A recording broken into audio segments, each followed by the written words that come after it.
Кенжебай Нүкеш, бай кемпірдің мұрасы. Асмандан іздегенім жерден табылды. Учурунда коомубузду дүрбөткөн Аккыядагы өлүм деген окуяга болгон зор кызыгуу бүгүн солгундап калды. Бирок ал окуя ошол мезгилде эл арасында өтө жайылып кеткендиктен жаңгана пайда боло баштаган кыргыз детектив китеп сүйүүчүлөрү биздин да элден чыга баштаган эң атактуу детективтердин бири Жаныбек Жанызактан жана ошол окуянын негизги катышуучуларынын бири менден ошол иштин чоо жайын толуктап жазып беришимди суранышты. Андыктан бул жазгандарыбыз ошол окуянын тегерегинде пайда болуп кеткен жаңжалдуу шактарга чекит коет деген ишеничтебиз. Жана да ушул мүмкүнчүлүктөн пайдаланып, бул окуяны элге жеткирүүнү мага ишенген Жанызакка терең ыраазычылыгымды билдирем. Эми уруксат берсеңер, мен ошондогу окуялардын көөсү болууга себепчи болгон жагдайларды кыскача баяндап кетейин. Ошол жылы жазга маал катуу ооруп, дарыгерлер кургак-учук диагнозун коюшуп, адегенде областтык диспансерде бир айга чукул дарылангандан кийин көлдөгү санаторийге жиберишти. Көлдүн касиети укмуш эмеспи? 45 күндүн ичинде кадимкидей оюн салып калдым. Санаторийдеги эң акыркы күнү дарылаган врачым кабинетимде кагаздарымды мага берип жатып, анализдериңиң сон, буюрса жакшы аяктың. Ошентсе да эгерде мүмкүнчүлүгүң болсо, бир айча кымызга чыксаң, таза айыгып кетет элең, деп алды. Шаарга келип, кымыздык аяктан чемдеп кыжаалат ойдо жүргөнүмдө, тагдыр мени Үсөн Карабаевичке жолуктуруп койду. Үсөн экөөбүз таяке жыйында болуп калабыз. Үсөндүн атасы Карабай менен менин апам бөлө экен. Таякемдин жашы 50-лөргө келип калса да, дагы эле жаш жигиттей шайдоот жүргөн кез экен. Бала кезимде биздин тоо арасындагы чакан шаардын чет жагындагы ажайып кооз жерден орун алган Аккыядагы алардын заңгыраган үйүнө көп бараар элем. Биз ошол күндөрдү эскерип, көпкө божураштык. Кептен кеп чыгып олтуруп Аккыяга барып эс алып кетүүмдү таякем өзү сунуш кылып, көктөн издегеним жерден табылды. Сен бизге дагы бир жолу конок болуп кетсең сон болот эле. Андан бери канча жыл өттү, деди ал. Таяжиңим жакшы эле турабы? Деп сурадым. Эң сон, ал кайра дагы турмушка чыккан уккандырсың? Мен таң калганыман эмне дээримди билбей туруп калдым. Атасы Карабай биринчи аялы өлгөндө 2 бала менен жалгыз калган. Анан ага турмушка чыккан Кундуз Ажыбековна ал кезде татынакай болгону менен жашы бир топторго барып калган болчу. Азыр ал бери дегенде 70-ке чыкса керек. Таячиңе биз тың, өктөм, бирок өтө март экендиги эсимде калыптыр. Анан калса жеке байлыгы да ченемсиз болчу. Колунда жокторго дайыма жардам көрсөтүп, тууган арасындагы жамандык жакшылыкта тикеси менен тик турчу. Айтор жеке эле тууган арасында гана эмес, эл арасында да кадыр баркы зор болчу. Аккыядагы короо жайды, сарайларды маркум Карабай экинчи аялы менен бирге жашай баштаган алгачкы жылдары сатып алган. Ал киши аялына толук баш ийгендиктен өлөөр алдында бүт жер менчигин жана байлыгынын көбүрөөк бөлүгүн аялына мурастап, 2 баласын таарынтып койгон. Бирок өгөй энекеси аябай жакшы карагандыктан балдараны дайыма өз апасындай көрүшчү. Анан калса Карабай экинчи жолу үйлөнгөндө балдары кичинекей эле. Бир туугандардын кенжеси Осмон аябай сезимтал өстү. Ал медициналык билим алып, бирок көп өтпөй ишин токтотту да Аккыядагы короо жайына келип олтурукташып алды. Осмон өзүн толугу менен адабиятка багыштамак эле, бирок анын ырлары окурмандардын жүрөгүнөн түнөк таба алган эмес окшойт. Үсөн көпкө чейин адвокаттык иш менен алектенип жүрдү, бирок айылдын турмушу ага көбүрөөк жагып, акыры ал дагы ата энесинин үйүнө кайтып келген. 2 жыл мурун ал үйлөнүп, эми аялы менен Аккыяда жашап жатыптыр. Менимче, ал апасынан көбүрөөк каражат сурап алып, өзүнчө түтүн булатсам дейт окшойт. Бирок Кундуз Ажыбековна жашоо пландарын жалаң өзү үчүн эмес, өзүнүн тууган уруктарына да түзүп бергенге биротоло көнүп калган адамдардын тукумунан болгондуктан, жаш үй бүлө анын айткандарынан чыга албасына толук ишенчү. Себеби анын колунда эң күчтүү каражат, акча каражаты бар эле. Апасы дагы бир жолу турмушка чыккандыгы тууралуу кабар мени аябай таң калтырганын байкап, Үсөн кейиштүү жылмайып койду. Жаңы табыс ченде жок, митаам киши, деди ал кыжырланып. Мукаш, ишенип кой. Жашообуз адамчыдагыс болуп калды. Биз го мейли. Гүлжандын турмушу... Гүлжан эсиңдеби? Жок. Ооба, а кезде Гүлжан биздикине келе элек болсо керек. Ал апамдын курбусу. Атыгүл бардык иштери боюнча кеңешчиси десек да болот. Баарын билет, баарын бүтүрөт. Гүлжан биз үчүн периште болду. Рас, өң сертирээк жана жаштыгы да өтүп калды, бирок үйдө алмаштыргыс ажайып жан. Сиз жаңы атаңыз тууралуу айтып келаттыңыз эле. Ооба, мен жанагы митаамды айтып келаткам. Анан эле ал шумдук биздин башыбызга топтой түштү. Гүлжандын 3 ата өтүшкөн бир тууганымын дедиби Айтор. Гүлжан ал бир тууганына жолукканда анча деле кубанып кетпеди. Бу шумдук Гүлжанга таптакыр жат экенин айтпаса деле көрүнүп турду. Баса, анын бапыйган кара сакалы бар. Кышы жай дайыма кайыш ботинкесин бутунан чечпейт. Бирок апакебиз аны дароо чактырып калды да өзүнө катчы кылып алды. Апабыз бери дегенде 100гө жакын жетим жесирлерге кайрымдуулук кылаарын уксаң керек. Мен баш ийгеним. Мына ишенсең кыйынчылык болсо да ошол 100 адам менен гана чектелип калбастан андан да ашырып жиберди апакебиз. Эми экөөбүз кой дей алган жокпуз. Тигинин пайдасы апама ошондо тийди көрүнөт. Бирок 3 айдан кийин апакебиз алиги шумпай ишен менен баш кошом дегенде эмне дээрибизди билбей калдык. Ал апакебизден кеминде 20 жаш кичүү болду. Бул деген көз көрүнө эле мураска болгон аңчылык. Бирок айлаганча апакебиз эч кимди уккусу жок. Ага турмушка чыкты да койду. Чын эле жагдайыңар кыйын экен. Кыйын дейсиңби? Бул деген тозоктот эмеле. Ошентип капсынан жолугушуудан 3 күндөн кийин Ак Кыяга жетиш үчүн такси менен Кара жолдун боюндагы Төш булакка бардым.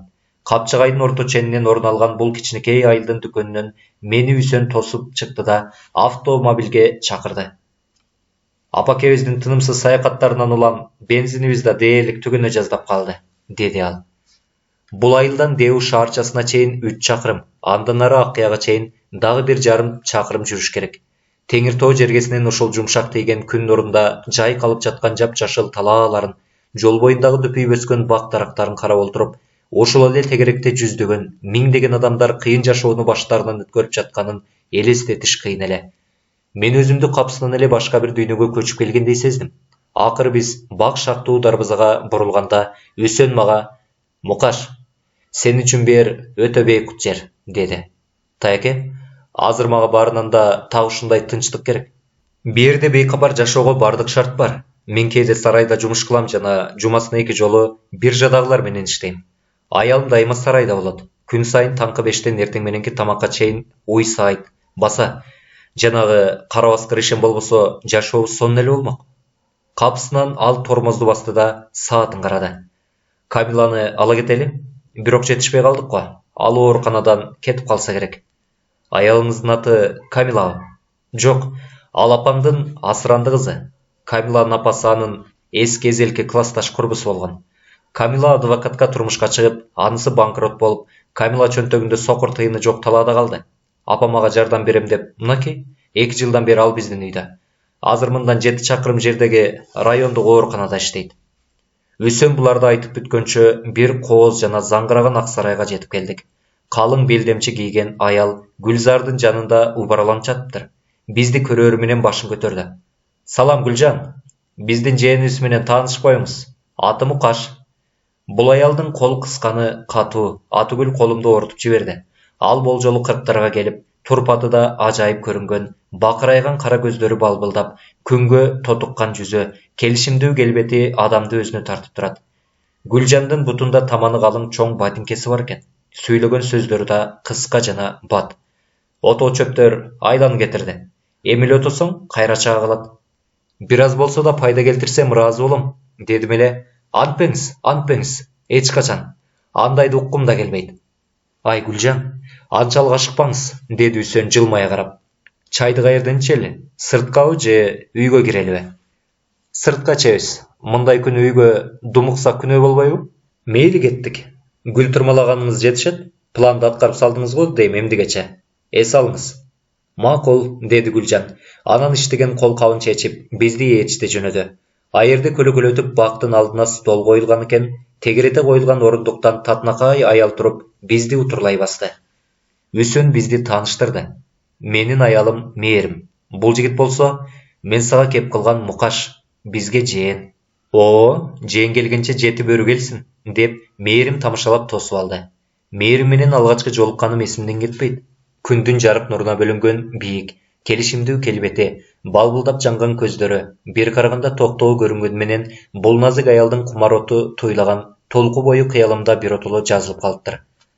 Ал мени менен назик саламдашты. Анан мен бийик орундуктун бирине олтуруп жатып, Үсөндүн чакырганына дагы бир жолу ыраазы болдум. Чай ичип жатканда Мээримдин айткан бир нече сөзү бул аялды ого бетер көтөрүп койду. Анан калса ал укканды да жакшы билет экен. Бул болсо адамды ого бетер сүйлөө кылып жиберет. Мен бала кездеги кызыктуу жоруктарды биринен сала бирин жаадыра баштадым. Капыстан айнек эшиктин артынан мага жакшы тааныш үнү кылып калды. Ишен, чайдан кийин губернатордун аялына телефон чалганды унутпа.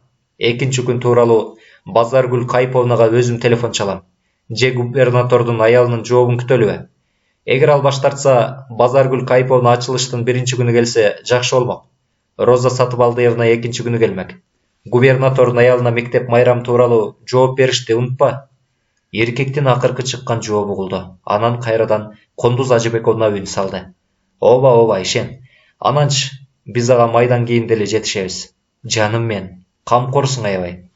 Айнек эшик ачылып, чачын ак аралаган өктөм жүздүү сулуу аял чыга келди. Артынан ыйбаа кылган эркек ээрчи чыкты. Кондуз Ажыбековна таежеген менен шаңды учурашты. Садагасы Мукаш, ушунча жылдардан кийин бизге дагы бир жолу коноктоп келгениң кандай керемет. Ишен жаным, таанышып ал. Биздин жээнибиз Мукаш, менин күйөөм, деп акырын мага шыбырады. Сага жеткиришкендир. Мен жаным Ишенди жалт карадым. Бир көргөндө эле жубайлар ортосундагы ажырым мени аябай таң калтырды. Үсөн анын сакалы тууралуу кыжырланып айтканы да бекерден эмес экен. Мынчалык узун жана мынчалык капкара сакалды мен өмүрүмдө көрбөптүрмүн. Анын жансыз жүзүн атүгүл алтын алкактуу көз айнекта жандандыра албады. Мындай адам театр сахнасына балким куп гана жарашып калмак. Бирок кадимки турмушта бир аз жапайыраак болуп калат экен деген ой кетти. Анын кол кысканы да айласыз жумшактай сезилип, өтө ыраазымын деген сөздөрү жай жана борпоң айтылгансыды. Анан аялына кайрылып, "Эй байбиче, олтурган жаздыкчаң бир аз ныма окшойт?" деди. Анан ал таежеңем олтурган жаздыкчаны ашкере камкордук менен алмаштыра баштаганда, аялы жалжылдаган көздөрүн андан айырбай карап турду. Сезимдерин мынчалык жарыя билдирүү бул өтө токтоо аял үчүн ырас эле таң калаарлык болчу. Ишендин келиши менен бердегилердин жүрүм-турумдарында кандайдыр кысынуу жана жактырбоо пайда болуп, ал эми Гүлжан анысын жашыргысы да келген жок. Бирок таежеңемиз булардын баарын билмексенге салды. Бул аялдын сөзмөрлүгү ушунча жылдан бери таптакыр өзгөрбөптүр. Жакында боло турган кайрымдуулук марафондор жөнүндө тынымсыз сүйлөп, арачолодо алар кайсыл күндөр өтөөрүн күйөөсүнөн улам тактап айтты. Анысы жооп берип жатып, аялына камкордугун улам баса белгилеп кетет. Адеп биринчи көргөндө эле бул киши мага жакпай калган. Эми биринчи сезимдин расталатып мени алдаганча корстон кылып койду. Таежеңем Гүлжанга кайсы бир гүлдөр тууралуу айтып жатканда, Ишен жумшак үнү менен "Азыр иштеп атасызбы?" деп сурады. "Жок, ооруп калганга чейин ички иштер министрлигинде иштегем." "Кайра барасыз да?" "Балким, балким баарын кайра башташы мүмкүн. Мээрим мага кара эңкейип, кокустандоого мүмкүнчүлүк берилсе, сиз кайсыл кызматта иштейер элеңиз?" деп сурап калды. Мындай суроого дароо жооп бериш кыйын. Эмне, купуя кыялдарыңыз жок беле? Ар бир адамдын бала кезинен татынакай максаты бар го, кээде таң калтыра турган. Айтсам, шылдыңдайсыңар го деп корком. Мээрим жылмайды. "Балким, мейли анда, айтып көрөйүн. Мен кыялымда дайыма кылмышкерлерди кармасам дечү элем." "Чындаппы? Милициядан иштеп кармайын дедиңиз беле же Шерлок Холмстай болуп, жеке-чесинен кармайт белеңиз?" "Шерлок Холмстай болоюн дегем, чын айтсам. Мени детективдер мурда эле аябай кызыктырчу. Эсил кайран СССР мезгилинде бизде жекече детектив мекемелери жок экенин өзүңөр жакшы билесиңер. Университетте окуп жүргөндө далай профессорлордон бул жөнүндө сурап, эч кандай оң жооп алган эмесмин. Эгемендик алгандан кийин Кыргызстанда да жеке детектив мекемелери ачыла баштады. А дегенде алардын көпчүлүгүн криминалдык элементтер ачып алышып, өздөрүнүн кара өзгө иштерин жасагандарын силер деле уксаңар керек. Бир жолу балыкчыда кайсы бир чуулгандуу иште атактуу детектив менен таанышып алдым. Мен ошол даңктуу адамга мурунтан эле суктануучумун. Анын ишмердик адегенде журналистикадан башталып, кийин залкар адамдардын төшөк оюндарын талдап жүрүп, улам соттошо берип, жедеп такшалган окшойт. Андай коомду козуткан иштерин таштап, детектив мекеме ачып алган. А киши дайыма биринчи кезекте изилдөөнүн туура ыкмасын тандоо керек деп айтчу. Баса, менин системам ошонун ыкмаларына негизделген, бирок мен аларды албетте толуктадым жана өркүндөттүм. Ал бою кодойгон, толук, жайкышы кара кепкасын башынан түшүрбөгөн, бакырып сүйлөгөн таластык адам эле. Аны биринчи жолу көргөндөр, ошонун колунан эмне келмек эле деп да ойламок. Бизге чай куюп аткан Гүлжан, "Балким атайын ошентип жүргөндүр" деп сурап калды. Жок, андай эмес. Мен азыр ал адам менен эң жакшы мамиледемин. Мыкты детективтерди жакшы көрөм, деди Гүлжан. Бирок калптарды көп жазып салышат. Дайыма өлтүргөн немени китептин эң акырында гана табышат. Баары таң калат анан. Бирок турмушта кылмышкерди ошол замат эле билсе болот. Бирок көптөгөн кылмыштар ачылбай эле калып жатпайбы? Дедим мен каяша кылып. Мен милицияны айтпайм, кылмыштын күбөлөрүн айтам. Алардын үй бүлөлөрү эч алданбайт. Алар баарын билет. Анда сиз, дедим күлө карап. Кокус жаныңызда кандайдыр бир кылмыш болуп калса, айталы бирөөнү өлтүрсө, анда ким өлтүргөнүн дароо билет экенсиз да. Ананчы, ал эркек жаныма келери менен мен аны дароо сезем. А балким ал ургачы болуп калсачы? Мүмкүн, бирок өлтүрүү үчүн Кудай ургандай зөөкүрлүк керек. Демек, ал эркек гана болушу мүмкүн. Бул айтканыңыз ууландырууга туура келбейт, деди Мээрим бийик үнү менен. Кечээ доктор Болотбеков көпчүлүк дарыгерлер сейрек кездешүүчү уулар тууралуу эч нерсе билишпегендиктен жүздөгөн ууландыруулар белгисиз бойдон калышы мүмкүн деп айтты. Болуптур Мээрим, жетишет. Кайдагы сөздү баштап ийдиңер, деди Кундуз Ажыбековна. Мен өзүмдү өлүп калгандай сезип кеттим. Мынакей, Камила да келди. Биз тарапка оорукананын ак халатын кийген кыз чуркап келатты. Бүгүн, Камила, сен негедир демейкиден кеч келдиң. Таанышпайбыз. Биздин жээнибиз Мукаш. Камила жашоого жана оюнга тойбогон, жадырап жайнаган жаш кыз экен. Ал өзүнүн аппак медициналык такыясын чечкенде, мен анын ийиндерине түшкөн алтын түспел куюлушкан чачтарына суктандым. Камила чай куюлган чыныгай колун сунганда, кичинекей колдорунун апакайлыгы ого бетер сугумду арттырды. Ушуга жараша көздөрү менен каштары кара болгондо, бул кыз Перинин өзү болмок экен. Ал Үсөндүн жанына жайланып олтурду. Мен ага боорсок салынган идишти сунганымда жүрөк элжиреткен жылмаюуга арзыдым. Келиңиз, жакын олтуруңуз. Бери алды канча ыңгайлуу. Мен кыздын айтканына макул болуп, анын жанынан жай алдым. Сиз райондук ооруканада иштейсизби? Ал башын ийкеди. Күнөөлөрүмдүн айынан. Ал жерде сизге начар мамиле жасашабы? Дедим мен күлүп. Ошентип эле көрүшсүнчү? Деди Камила назданып. Менин карындашым да ооруканадан иштеген. Медсестраларды айтканда жүрөгүм түшөт. Анысы чын, алар чын эле жүрөк түшүрөт. Алардын жүзү каралыгын айтып түгөткүс. Мен амбулатордук пунктта иштеп калганыма сүйүнөм. Камила, деди Кундуз Ажыбековна ага кайрылып. Мага бир нече кат жазышып бере аласыңбы? Ананчы Кундуз апа. Ал дароо ордунан тура калды. Анын мынчалык шашылганы кыздын Кундуз Ажыбековнадан канчалык көз каранды экендигин билгизди. Тая жеңебиз Камилага канчалык мээримин төккөнү менен анын орду кайер экенин дайыма эскертип турчу. Мээрим мага кайрылды.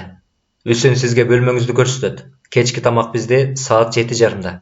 Эртеңден баштап кымызга бара бериңиз. Биз дайындап койгонбуз. Азыр чарбаны так жүргүзгөндүктөн эч нерсе бейчеке коробойт. Атүгүл жазылган кагаздарды да атайын катарларга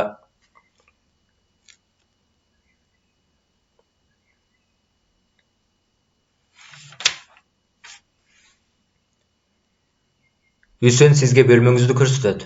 Кечки тамак бизде саат 7:30. Эртеңден баштап кымызга бара бериңиз. Биз дайындап койгонбуз. Азыр чарбаны так жүргүзгөндүктөн эч нерсе бейчеке коробойт. Атүгүл жазылган кагаздарды атайын каптарга жыйып, кайра өткөрөбүз. Мен мындай аракетти колдоорумду билдирдим. Аздан соң Үсөн мени үйгө ээрчитип жөнөдү. Биз үйдүн оң жана сол канаттарына көтөрүлгөн тепкичтер менен жогору чыктык. Менин бөлмөм сол канатында экен. Жанада терезелери короо жакты карайт. Үсөн сыртка чыкты. Бир нече мүнөттөн кийин мен анын Камиланы колтуктап, бактарлай шашпай баратканын көрдүм. Бир убакта тая жеңенин чыркырап калганы угулду. Селт эте түшкөн кыз артын көздөй шашылды. Жыш өскөн калың бактарактардын арасынан бир адам чыкты да үйдү карай шашпай басты. Ал болжолу 40-тар чамасындагы, таза кырынган, кара тору жүздүү, кабагы түнөргөн адам эле. Ал адамды кандайдыр бүдөмүк ойлор бийлеп алгандай туюлду. Тереземдин алдынан өтүп баратып, ал жогору карады. Көрүшпөгөнүбүзгө 15 жыл болуп, ал катуу өзгөрсө да мен аны дароо тааныдым. Бул Үсөндүн иниси Осмон болчу. Эмне үчүн анын кабагы мынчалык түнөргөнүнө аклым жетпей, оюм оңго бөлүндү. Бирок көп өтпөй өзүмдүн иштери менен алаксып кеттим. Ушул кеч аябай сонун өттү. Табышмактуу жана ажайып, мээрим түнү бою түшүмө кирип чыкты. Кийинки таң ачык жана күнөстүү болду. Жаңы кездешүүдөн үмүттөнгөн жаным жай ала албай жатты. Эртең менен мээрим көрүнбөдү, бирок түштөн кийин ал мени сейилге чакырды. Биз бир нече саат бою токой арлап басып жүрдүк да, болжолу саат кечки 5-терде кайтып келдик. Биз жаңгана үйгө жакындай бергенде Үсөн бизди дароо бөлмөсүнө чакырды. Анын өңүнө карап мен бирдеме болгонун дароо сездим. Биз аны ээрчий бастык. Ал артыбыздан эшикти бекем жапты да: "Эй Мээрим, өтө жаман окуя болуп кетти. Гүлжан ишен менен катуу урушуп кетти. Эми кеткен жатат." "Гүлжанбы? Кетем дейби?" Үсөн кабак бүркөй баш ийгеди. "Ооба, ал апама кетти. Мынакей өзү келатат." Гүлжан кичинекей чемоданын көтөрүп бөлмөгө кирип келди. Жүзүнөн толкундануу жана чечкиндүүлүк байкалып турду. Эриндерин бекем кымтып, бирөөдөн коргончудай түрү бар. "Жок дегенде оюмдагынын баарын айтып алдым", деди ал шашыла. "Ай Гүлжан, садагам. Мындай болушу мүмкүн эмес", деди Мээрим жан тарта. Гүлжан кейиштүү баш ийгеди. "Баары болушу мүмкүн. Кундуз Ажыбековна мен айткандарды өмүр бою унутпайт го дейм. Бери дегенде минткенимди жакында кечире койбос. Мейли. Жок дегенде бирдемени түшүндү. Бирок буга деле ишене албайм. Мен ага түз эле айттым.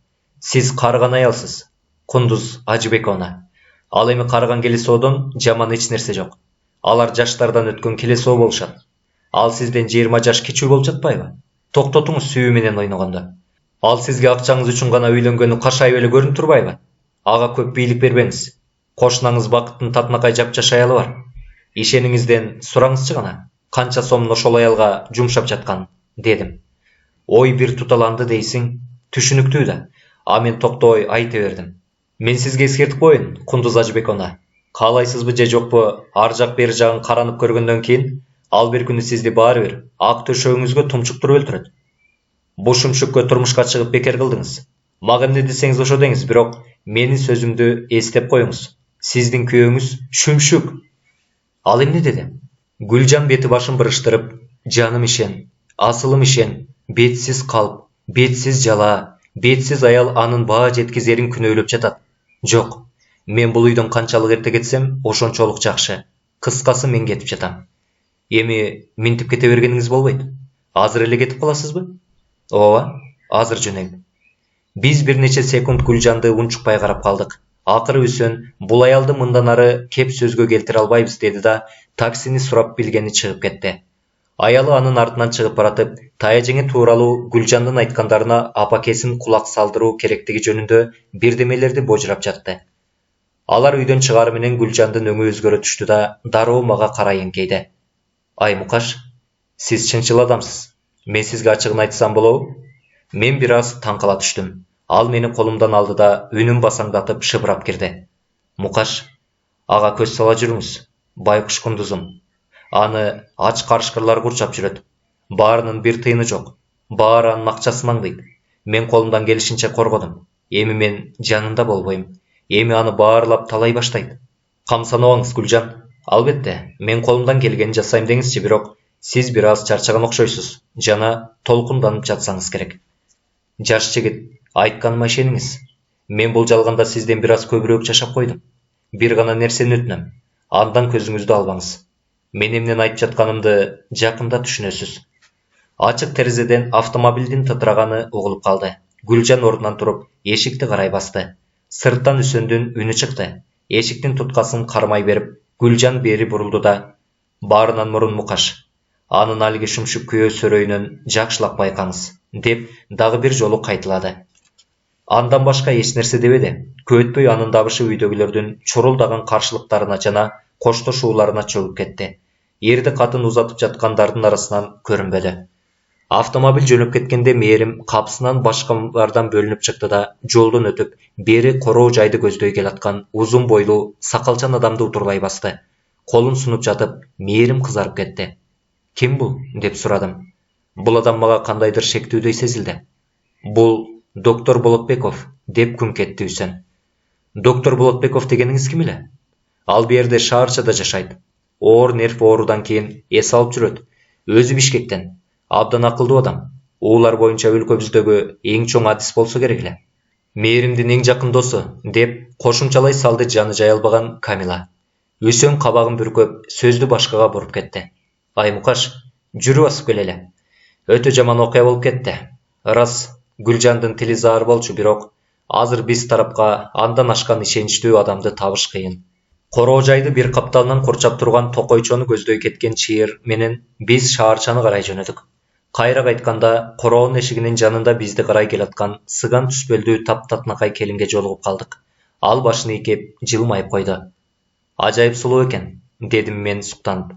Бул биздин кошунабыз, Бакыттын колуктусу. Жана Гүлжан айткан. Ошонун өзү, деп сөзүмдү бөлүп койду Сөм. Мен килейген үйдөгү кенедей кемпирди азыр эле алдыбыздан тосо чыгып, жылмайып өткөн таптатнакай жана азгырыктуу бийкечке салыштырып, негедир эбегейсиз коркунуч бүткөн боюмду бийлеп алды. Андай жаман ойлордон алаксыйын деп сөзүмдү бурдум. Чын эле Аккыя өтө кооз жер экен, дедим Үсөндү карап. Ал кабагын чытып, баш ийкеп койду. Ооба, жакшы тилектер болду эле. Качандыр бир кезде мунун баары меники болот. Анан мен Кудай аткан жакырчылыктан кутулам. Ыраматлык атам мурасын калыстап бөлүштүргөндө азыр деле короожай меники болмок. Сиз чын эле аябай жакырсызбы? Ай садагасы Мукаш, сага ачыгын эле айтып коеюнчу. Мен ар кимден акча сурай берип суйжы кылдым. Иниңиз сизге жардам бере албайбы? Осмонбу? Ал акчасынын баарын ал ишем ырларын шумдуктай мукабалар менен кооздоп, бастырып чыгарганга жумшап салбадыбы? Биз ал экөөбүз азыр чын эле кыйын абалдабыз. Ырас, апабыз бизге дайыма мээримин төгүп турду, акыркы мезгилге чейин. Бирок турмушка чыккандан бери ал кабагын чытып алды да унчукпай калды. Гүлжан менен кошо үйдүн атмосферасынан кандайдыр бир белгисиз нерсе жоголгонун эми дааны сездим. Анын берде болушун ишенимдүүлүк сезимин жаратып турчу. Эми болсо Атыгүл абанын өзү шектүү сезиле баштады. Көз алдыман доктор Болотбековдун каардуу жүзү дагы бир жолу калкып өттү. Капыстан эле айлана чөйрөнүн бүт баары түпөйүл коркунуч туудуруп, бир саамга мени эмнегедир үрөй учурган сезим каптап кетти. 16 жана 17 июлда. Мен Аккыяга 5 июлда келгем. Күнүгө ичкен кымыз, тоонун таза абасы мага эң чоң пайда берип, өзүмдү жакшы сезип калдым. Эми 16 жана 17 июлда эмне болгонун айтып өтөйүн. Айткандары мүмкүн болушунча ишенимдүүрөөк болсун үчүн мен окуяларды бир нерсени калтырбай майда чүйдөсүнөн бери баяндап берейин. Тергөөнүн жүрүшүндө ушул майда чүйдөсүнүн баары күбөлөрдүн узак жана тажатма көрсөтмөлөрүнүн жардамы менен биринин артынан бири чубалжып чыгып жатты. Гүлжан кеткенден кийин 2 күн өтүп, мен андан кат алдым. Катында Аккыядан 15 чакырымдай алысыраак Достук шаарчасындагы ооруканада медсестра болуп иштеп жаткан жазыптыр. Анан Таяжиңе баягы жаңжалды жөнгө салууга жок дегенде кичине болсо да аракет кылдыңбы? Деп сураптыр. Менин ушул татнакай күндөрүмдү болгону бир гана нерсе. Доктор Болотбековдун такай мээримди көргөнү келе бергени гана булгап жатты. Ал кишинин кандай кызыкчылыгы бар экен таптакыр белгисиз. Бирок мээрим аны такай конокко чакырып, анан алар узакка чейин сейилдеп кетишчү. Ачыгын айтсам, мен ал кишиден кызыга турганда эле бирдемени байкай албадым. Дүйшөмбүдө 16 июлда чакчалекей будуңчаң болуп эле жатып калдык. Ишембиде кайрымдуулук марафонун өткөргөнбүз. Ал эми 16 июль күнү кечинде анын ийгиликтүү аякташынын урматына концерт уюштурмакпыз. Кундуз Ажыбековна Таяжиңебиз өзүнүн ырларын окуп бермек. Таң атаары менен биз шаарчадагы чоң залды жасалгалап, аны кечки концертке даярдоо менен алектендик. Түшкү тамакты демейкиден кечирээк ичип, анан кечке чейин Бактын арасында эс алып жаттык. Ал күнү Үсөн бир башкача болуп жүргөнүн байкадым. Ал өтө тынчсызданып, өзүн коерго жер таппай жүрдү. Чайдан кийин Таяжиңе кечки концертке катышаар алдында эс алып алайын деп жатканы кетти. Мен болсо мээримге шахмат ойноону сунуш кылдым. Болжол 7-ге 15 мүнөт калганда Таяжиңе бизге демейкиден эрте болчу кечки тамакка кечигип калбагыла деп кыйкырды. Баары аябай шашылып, кечки тамак ичилип бүткөнгө чейин эле автомобиль эшик алдына келип туруп калды. Концерт зор ийгилик менен өттү. Таяжиңенин чыгышы дүркүрөгөн кол чабуулар менен коштолду. Мындан тышкары бир нече оюн көрсөтүлүп, алардын бирине Камила да катышты. Аны менен бирге ойногон курбулары аны конокко чакырып, ал шаарчада түнөп калды. Кийинки таңда Таяжиңе кечээги концерттен кийин эс алып, эртең мененки тамакка чейин турган жок. Бирок саат 12:30да көңүлү куунап келип саламдашып, Осмон экөөбүздөн аны коштоп атайын чакырылган конокко чогуу барып келүүбүздү суранды. Асылкан Акматова бизди конокко чакырып жатканы биз үчүн сыймык. Ал биздин президенттин аялынын эң жакын курбусу. Биз тараптан эмкиде депутат ушул Асылкан болот деп атышат. Мээрим биз менен барган жок, себеби ал доктор Болотбеков менен жолугушмак экен. Сыйтамак эң сонун өттү. Анан биз үйгө кайтаарыбызда Осмон райондук ооруканага кайрылып, Камиланы ала кетүүнү сунуш кылып калды. Анан калса, айырга чейин болгону 1 чакырым болчу. Таяжеңе бул идеяны эң сонун деп бизди ооруканага чейин таштап коюуну сунуш кылды. Бир убакта тайжеңем дагы бир топ иштерди бүтүрүш керек эле деп шашып кетип калды. Биз болсо Камиланы ишинен бошогончо күтүп, такси менен келебиз дедик. Оорукананын кароолчусу бизди киргизүүдөн караманча баш тартты. Анан Камила өзү келип, бизди өзүнүн жоопкерчилиги менен киргизип кетти. Ак халатчан Камила мурдагыдан да татына жана андан 5 бетер сулуу көрүндү. Биз кызды ээрчип, анын бөлмөсүнө кирдик. Айырдын ал өзү менен бирге иштеген коллегасын, толугунан келген бийкечти бизге биздин даанышманыбыз деп тааныштырды. Тобо, шишелердин көптүгүн кара, дедим мен бөлмөнү изилдей карап жатып. Мунун ар биринде эмне бар экенин билесиңерби чын эле? Жаңы бирдеме десеңиз боло, деди Камила үшкүрүнүп. Антпесе киргендин баары так ушул сөздөн баштайт. Биз тобо, шишелердин көптүгүн кара деп таң калбаган адамга атайын сыйлык уюштурдук. Мен атүгүл азыр сиз канча кишини ууландырдыңар дээриңизди да билем. Мен жеңилденгенимди билдирип, айласыз жылмайдым. Эгер каталыктын айынан адамды ууландырып алса да болорун билесиңер. Ментип тамашалашпайт элеңер. Мейли, андан көрө чай ичели. Бизди шкафта таттуу нерселер толтура. Айырды эмес, Осмон, ал шкафта уулар бар. Мен тетиги чоң шкафты айттым эле. Чайлашуу аябай сонун өттү. Андан соң биз Камилага идиштерди жууганга жардам бердик. Үстөлдү жаңгана жыйнап бүткөнүбүздө эшик такылдап калды. Кожойкелер заматта сүрдүү жана билмексен боло калышты. Кириңиз, деди Камила расмий үн менен. Босогодо жапжаш, калты аарган медсестра пайда болду да даанышманга кандайдыр кичинекей бөтөлкөнү сунду. Ал бирок аны Камилага чынында мен бүгүн ооруканада жокмун деген купуя сөздөрү менен узатты. Камила кичинекей бөтөлкөнү алып, соттон 5 бетер аны туш тарабынан изилдей карады. Бул дарыны бизге эртең менен эле жибериши керек болчу. Улуу медсестра кечирим суранат сиздерден, бирок ал унутуп калыптыр. Аныңызга айта барыңыз. Эрежелер ар бир эшикте бирден илинип турбайбы? Аларды дагы бир жолу жакшылап окуп чыксын. Бул сөздөрдү улуу медсестрага өлүп барса да айта барбасы, андан эле корккон медсестранын кебетесинен эле кашайып көрүнүп турду. Эми мындан жасалчу дарыны биз эртең гана жибере алабыз, деди Камила сөзүн толуктап. Балким кечке чейин жасап үлгүрүп каларсыңар. Мейли, байкаштыралы, деди Камила айкөлдүк менен. Бирок өзүбүздүн ишибиз чачтан көп. Буга убакыт жетпей калат го. Камила тиги медсестра чыгып кеткенче күтүп, анан текчеден чоң бөтөлкөнү алып, медсестра алып келген кичинекей бөтөлкөгө куюп, аны коридордогу стол үстүнө коюп койду. Мен күлүп жибердим. А дегенде тартиптечи. Ананчы, эми балконго жүрүңүздөр. Айырден бүт оорукана сонун көрүнөт. Мен Камила менен анын корбусун ээрчий басып, алар мага бердеги бүт корпустардын кандай жайгашканын көрсөтүштү. Осмон бизге кошулбай бөлмөдө калайын деди эле, бирок Камила аны да кошо балконго чакырды. Анан саатын карап, "Кана даанышман, бүгүнкүгө дагы жумуш барбы?" деди. "Жок, анда эшиктерди жабалы да кетели." Ошондо мен биринчи жолу Осмонду жакшылап байкадым. Үсөнгө караганда анын түшүнүгү алдаганча кыйын эле. Тартынчаак жана ичим тап болгондуктан ал дээрлик баардык жагынан агасынан толук карма-каршысы болчу. Бирок анын жүрүм турумунда ички тазалыгы сезилип турду. Осмонду билгиси келген адам аны менен өтө жакын байланышта болуш керектигин сезгенсидим. Анын Камилага кылган мамилесинде кандайдыр токтоолук бардай жана Камилада Осмондун көзүнчө өзүн уялыңкы сезгендей туюлду мага. Бирок ошол күнү алар өздөрүн өтө көңүлдүү сезишип, бири-бири менен тыным албай сүйлөшүп баратышты. Биз шаарчаны арлап баратканда мен капысынан дары алыш керек экенин эстей калып, дарыканага кирдим. Чыга бериште эшиктен жапалдаш бойлуу, толук киши менен кагылыша кетип, кечирим сурай баштадым эле, ал мени кучактай калып, далыман каккылап, кубанычтуу бакырып жиберди. "Ай, мукаш досум менин, досум", деди ал жаркылдай. "Бул сенсиңби чын эле?" "Жанзак", деп жибердим мен дагы, башка сөз таба албай. Биз таксиге келдик. "Караңызчы, Камила, мен азыр эле көптөн бери көрбөй жүргөн эски досум Жанзакты капысынан кезиктирип калдым." "Мына сага, биз Жанзакты жакшы билебиз, бирок дос экениңиздер оюмна да келбептир." "Ооба", деди Жанзак олуттуу. "Биз Камила менен чын эле таанышпыз. Мен бул жактарга Кундуз Ажыбекона эжекенин айтып түгөткүс жакшылыгынан гана келип калбадым да. Мен аны таң кала карап калдым.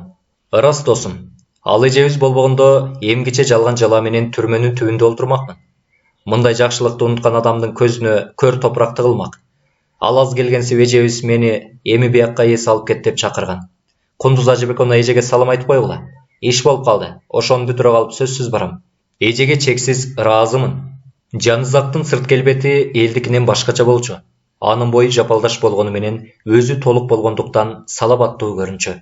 Топ-томолок калдайган башын бир жагына кыйшайтып, сербейген ажайып муруту ага кадимкидей айыл тургуну тартуулап турчу. Жанызактын жонунан түшпөгөн джинсы курткасынын өңү өчүп атып, бозомук болуп калыптыр. Башында курткасынан да эскилиги жеткен кепка. Эми мына ушул кийимдер дайыма таза, тыккан кийилгендиктен өзүнө жарышат. Ошентсе да ашкере жөнөкөй көрүнгөн бул адам азыркы мезгилдеги эң мыкты детективдердин бири болчу. Өзүнүн ченемсиз сезимталдыгынын шарапаты менен ал эң чейленишкен кылмыштарды да зор чеберчилик менен бетин ачкан. Ал мага убактылуу жашап жаткан шаарчанын чакан мейманканасын көрсөттү. Мен ага чукул арада коноктоп келеримди айттым. Жанызак Камила менен коштошуп жатып, кепкасын аземдүү көтөрүп койду. Биз андан нары жолубузду уланттык. Татынакай экен, Жанызак досуңуз. Топ-томолок, деди Камила. Силер тааныш экениңерди таптакыр билбептирмин. Ооба, Камила. Биз болсо байкабай эле Залкарадан менен баарлашып жүргөн турбайбызбы? Анан үйгө жетээр жеткенче досумдун мурунку эрдиктеринен айтып бердим. Биз үйгө көңүлүбүз көтөрүңкү кайттык. Кирип баратканда босогодон тая жеңе көрүндү. Ал бирдемеге толкунданып алыптыр. Келдиңерби? Бирдеме болду, Кундуз Ажыбекона, деп сурады Камила. Жок, баары жайында, деп жооп берди тая жеңе супсаккана. Бизде эмне болмок эле? Баса, сизге Жанызак байке салам айтты, десем, тая жеңем таарына түшүп, чунак бала десе. Өзү эмне келбейт? Ашкана тарапка бараткан кызматчысы Нургүлдү көрүп, тая жеңе ага бир нече майда тапшырмаларын берди. Жарайт, деди Нургүл. Анан бир аз кое туруп, кошумчалап койду. Керебетке жата турсаңыз кантет? Ооруп турасыз го? Балким ошентсемби? Жок, анте албайм. Почточу келгенче бир нече кат жазууга үлгүрүшүм керек. Баса, менин бөлмөмдөгү мешке от жагып кой, дедим эле. Унуткан жоксуңбу? Жагып койгом. Жакшы. Кечки тамактан кийин дароо жатпасам эмнегедир жаным жер тартып атат. Ал өзүнүн бөлмөсүнүн эшигин бекем жаап алды. Камила Осмонду таң кала карап калды. Түшүнсөм Кудай урсун. Эмне болуп жатат деген. Осмон анын сөзүн укмаксан болду. Үндөбөстөн бурулду да үйдөн чыгып кетти. Мен Камилага кечки тамак алдында шахмат ойноп алалы деп сунуш кылдым. Ал макул болду. Мен дароо жогору көздөй шахмат алып келгени чуркап жөнөдүм. Мээрим утурлап түшүп келаткан экен. Мен балким кыялга батканымдан ошондой көрүндүбү, айтоор ал ашкере толкунданып алыптыр. Доктор менен жакшы сейилдеп келдиңизби? Дедим мен билмексенге салып. Мен эч кайда барган жокмун, деди ал кага сүйлөп. Кундуз Ажыбекона кайда жүрөт? Өзүнүн бөлмөсүндө. Анын колдору туткачыгачты мыкчый кармады. Күчүн топтоп жаткансып, бир аз акырындады да, анан тез ылдый түшүп, зал аркылуу тая жеңенин бөлмөсүнө кирип, эшикти артынан бекем жаап алды. Шахмат ойной турган үстөлгө баратып, мен Кундуз Ажыбеконанын бөлмөсүнүн терезесинин жанынан өттүм. Терезе ачык экен. Алардын сүйлөшүп аткан сөздөрүнө айласыз күбө болдум. Демек, сиз аны мага көрсөткүңүз келбейби? Деди мээрим араңдан зорго карманып. Мээрим, секетим. Анын сен айтып жаткан нерсе менен таптакыр байланышы жок, деген жооп болду. Анда көрсөтүңүзчү мага. Айтпадымбы сага? Ал сен ойлогондой эмес деп. Сенин буга таптакыр тиешең жок. Мээрим буга ачуулана жооп кайтарды. Албетте. Сиз аны жактай турганыңызды мен билишим керек эле. Камила мени чыдамсыз күтүп туруптур. Мына көрдүңүзбү? Мен туура айтыптырмын.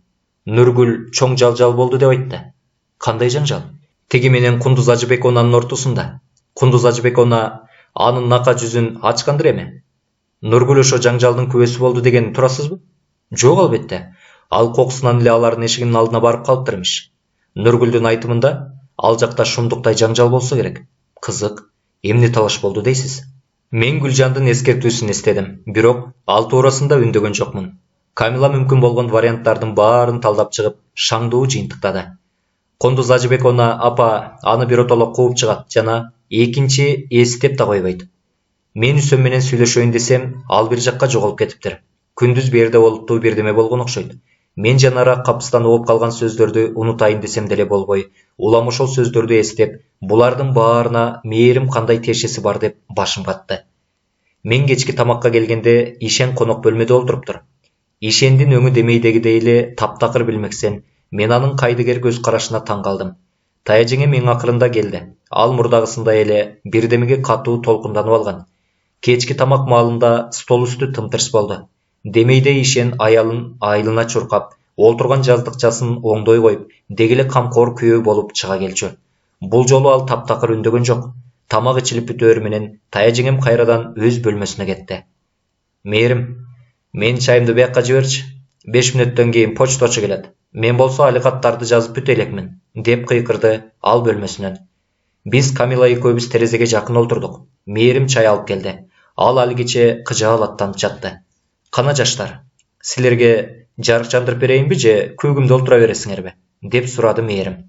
Ай Камила, мен Кундуз Ажыбековнага чай коюп берейин. Сен аны өзүң эле алып барып берчи. Камсанабаңыз, Мээрим, мен баарын өзүм жасайм, деген Ишендин үнү чыкты тияктан. Ишен чайды коюп, анан чыныны абайлап кармап бөлмөдөн чыкты. Осмон анын артынан жөнөдү. Ал эми Мээрим болсо биз менен калды. Бир азга чейин биз үндөбөй олтурдук. Чоң жалбырак бутагы менен желпинип жаткан Мээрим ушул мемиреген бейпил кечти тыңшагансыйт. Аябай үп болуп кетти. Ой, күн күркүрөйт окшойт, деди ал. Тилекке каршы бул 5 мүнөттөр көпкө созулган жок. Оозгу бөлмө тараптан мага тааныш жана жек көрүмчү үн чыкты. Доктор Болотбеков, деди Камила. Мынчада кеч келеби конокко? Ичим туз куйгандай ачышып, Мээримди карасам, ал былк этпестен олтурат. Бир нече секундтан кийин Ишен докторду үстү башым жаман, коноктоп жүрүүгө таптакыр ылайык келбейт дегенине карабай конок бөлмөгө алып кирди. Чын эле, анын кийимдери туташ ылай болуп калыптыр жана кудум бечаранын кебетесин кийип калган экен. Доктор, сизге эмне болду? Деп чоочуп кетти Кундуз Ажыбековна. Кебетем үчүн 1000 жолу кечирим сурайм, бирок мен силердикине келейин деген эмесмин, деп жооп берди тиги. Ишен болбой эле сүйрөп кирбедиби? Ооба доктор, кебетеңиз келишип калыптыр, деди Үсөн конок бөлмөгө кирип келатып. Кана чайдан ичип, эмне болуп кеткенин айтып бериңизчи бизге. Рахмат сизге. Анан доктор токойдо кайсы бир чөптүн түрүн көрүп калганын, анан аналам деп жете албай тайып кетип, бир көлчүккө кулап түшкөнүн көңүлдөнүп айта баштады. Көп өтпөй жабышкан ылай күнгө кургап калды, деди ал сөзүн улап. Бирок кебетем баягысындай эле үрөй учурат. Ушул учурда Таяжеңем Камиланы оозгу бөлмөгө чакырып калды. Берекем, менин кызыл папкамды менин бөлмөмө алып барып койчу. Мен азыр жатып эс алайын. Кире беришке чыкчу эшик чоң ачылып турган. Мен Камиланын жанында турат элем, Үсөн менин катарымда турган болчу. Ошентип жок эле дегенде 3 киши Таяжеңе өзүнүн чай куюлган чынысын өзү бир татып койбостон, топ-толтура бойдон кайра көтөрүп келатканына күбө болдук. Болотбековдун келиши ушул ажайып кечимди биротоло бузуп салды. Бул адам таптакыр кетпестей эле болуп туруп алды. Анан акыры ал ордунан турду. Мен сиз менен кошо кыштакка барам, деди Ишен. Мен сиздин ортомчу менен чарбалык иштерди жайгаштырышым керек. Анан Үсөнгө кайрылып, мени күтпөгүлө, мен ачкычтарды ала кетем, деп кошумчалап койду. Түнкү трагедия. Түн ортосунда мени Осмон ойготту. Бишкек эмес, биякта да электр жарыгын тынымсыз өчүрө бергендиктен колунда шам бар экен. Өтө жаман окуя болгон өңүнөн эле көрүнүп турду. Эмне болуп кетти? Деп сурадым ордумдан туруп, бирок өзүмө жакшы келе албай. Апам жаман болуп атат. Талмасы кармап жаткандай. Анын үстүнө эшиктерин да ичинен илип алыптыр. Керебеттен ыргып туруп, халат кие койдум да Осмондун артынан коридор менен үйдүн оң канатына жөнөдүм. Үсөн жана өлөөрчө чоочуп калган үй кызматчылары бизди утурлай тосуп чыгышты. Осмон агасын карады. Эмне кылабыз? Анын чечкинсиздиги мурда мынчалык байкалчу эмес, деп ойлодум ичимден. Үсөн эшиктен туткасын бир нече жолу тарткылады. Майнап чыкпады. Эшикти ичинен илип алышса керек. Ушул учурда үйдөгүлөрдүн баары ойгонуп калышкан. Бөлмөдөн үрөй учурган добуштар угулуп жатты.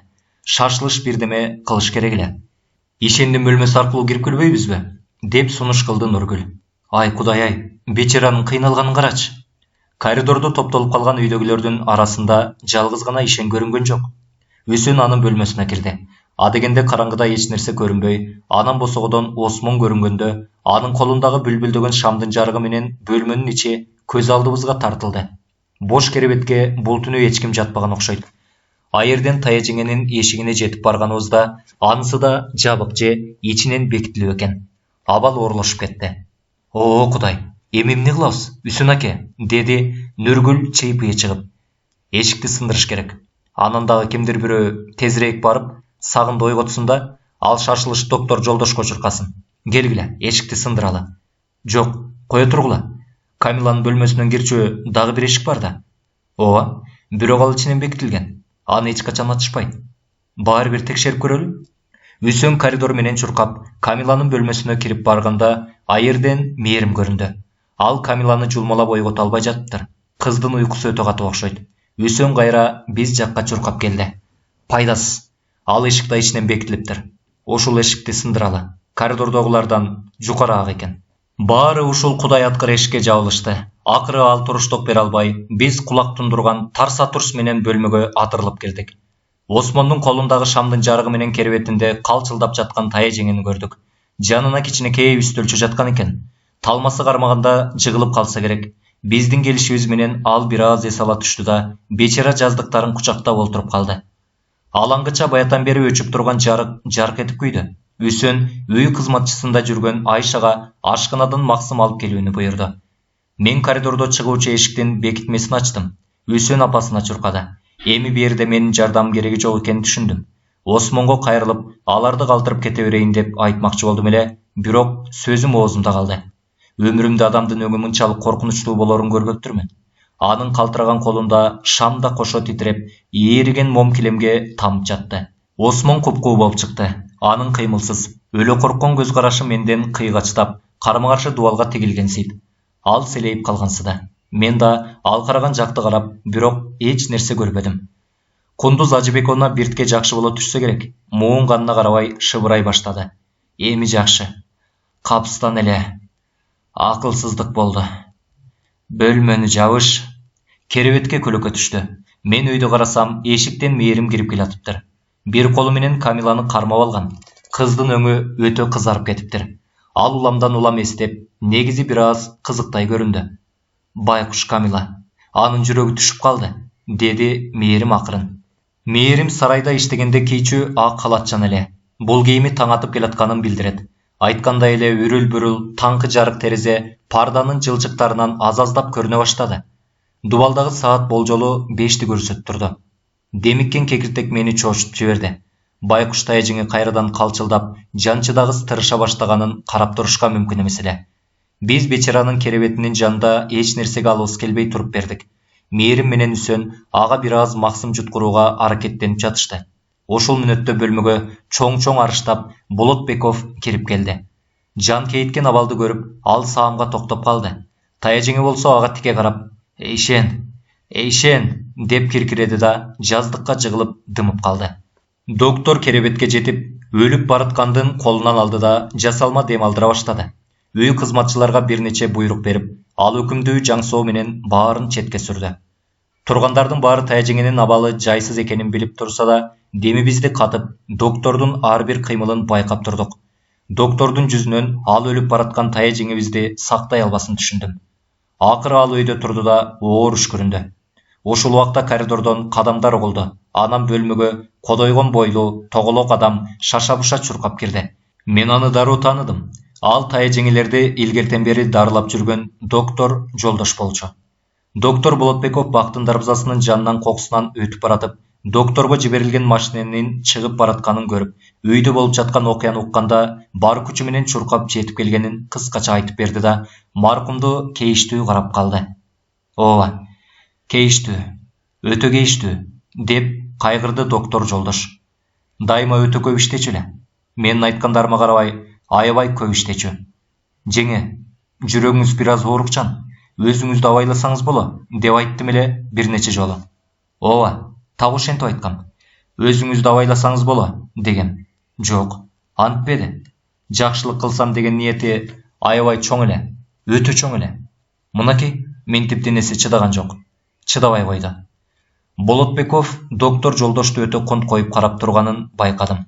Анын көзүнө тике карап, ал ментти. Талман мүнөзү өтө таң калыштуу болду. Бир аз кечигип, көрбөй калганыңар эң өкүнүчтүү. Бүткөн боюнун тарамышы тырышып жаткандай болду. Мен сиз менен жекече сүйлөшөйүн дедим эле, деп Болотбеков Үсөнгө карады. Сиз каршы эмессизби? Албетте жок. Докторлорду калтырышып, баары коридорго чыгышты. Эшикти ичинен илишкени угулуп турду. Менин аябай тынчым кетти. Доктор Болотбековдун жүрүм турумундагы кызыктар көмүскөдө калган жок. Ошунун өзү мени кыйнап, чыккан мээме шумдуктуу шектенүүлөрдү пайда кылды. Мээрим мени колдон алды. Эмне болуп жатат? Эмне үчүн доктор Болотбеков ментип шектенгенсип жатат? Мен анын көзүнө тике карадым. Билесизби? Мага кандай ой келген? Кандай ой келди? Угуп туруңуз. Мен эки жагымды каранып, эч ким жок экенин көргөндө гана шыбырап айта баштадым. Таяжеңени ууландырып салышты. Ишене бериңиз. Доктор Болотбеков так ушундан шектенип жатса керек. Эмне дейсиз? Мээримдин көздөрү коркконунан тостоюп чыкты. Анан дубалга кетенчиктеди да капыстан чыңырып жиберди. Жок, жок, жок! Андай болушу мүмкүн эмес.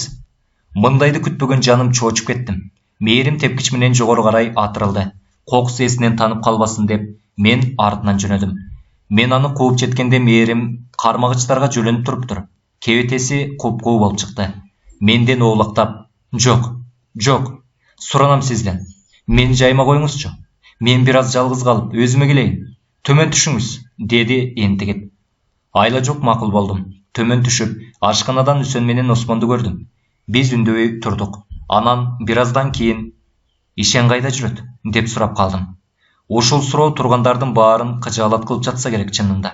Үсөн ийинин куушуруп койду. Үйдөн көрүнбөйт. Көздөрүбүз чагылыша түштү. Ишен кайда? Анын берде жок болушу таң калыштуу эле. Мен таяжеңенин Ишен, Ишен деген акыркы кыйкырыгын эстедим. Алар эмнени билдирет? Бир аз өлбөй турганда эмне дейт эле? Акыры жогору жактан кадамдар угулду. Эки доктор тең төмөн түштү. Доктор Жолдош билдирбейин дегени менен аябай толкунданып алыптыр. Ал Үсөндү өтө салтанаттуу карап, Үсөн Карабаевич, мага өлүктү ачып көрүүгө сиздин уруксатыңыз керек, деп олуттуу кайрылды. Ошентүү сөзсүз зарылбы? Деп сурады Үсөн калтыраган үнү менен. Бети да диртилдеп кетти. Өтө зарыл, деди Болотбеков. Демек сиздер... Мен да доктор Жолдоштап өлүктү ачып көрмөйүн кандайдыр бир тыянак чыгара албайбыз. Үсөн башын шылкыйтты. Андай болсо макул болуштан башка аргам жок. Рахмат, дей салды доктор Жолдош аптыга. Ачып көрүүнү эртең же атүгүл бүгүн кечинде баштоону сунуш кылабыз. Ал терезени карады.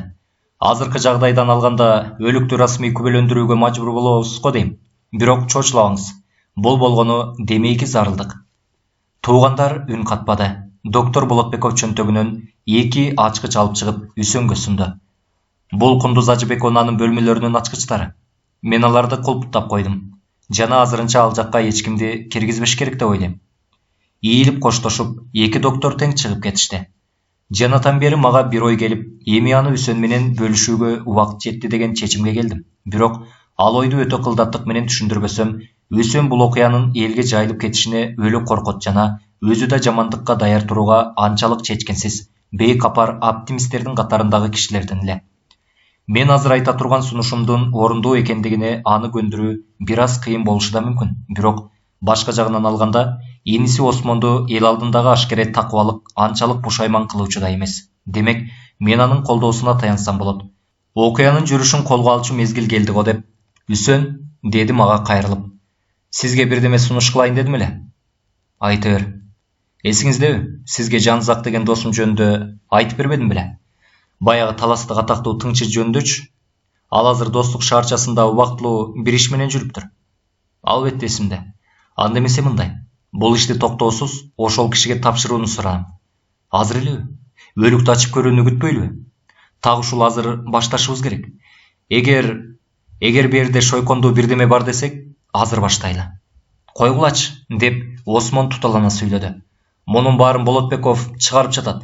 Болотбеков айтпаса, Жолдоштун оюна да келмек эмес. Ар бир окумушту өзүнүкүн бербейт. Мунубуз ооз аттар менен иштейт. Анан кенедей бирдеме болсо эле ууландыргычтардан шекшей берет. Арасын айтсам, Осмондун бул сөздөрү мени бир аз таң калтырды. Демейде ал сезимге алдырбайт. Ал эми Үсен болсо бир аз олку-солку болуп турду да, анан: Осмон, айтканыңа макул эмесмин. Мен иликтөө жагын кое турсамбы деген, бирок Мукаш туура айтат. Элге жайылып кетпесе болду бул окуя. Үсен, эч коркпо, дедим мен. Эч ким билбейт. Жанызак өтө тыкан киши. Анда билгениңдей аракет кыл. Саат таңкы 6 болду.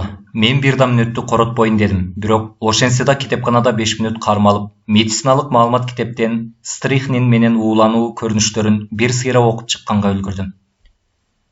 Жанызак ишке киришти.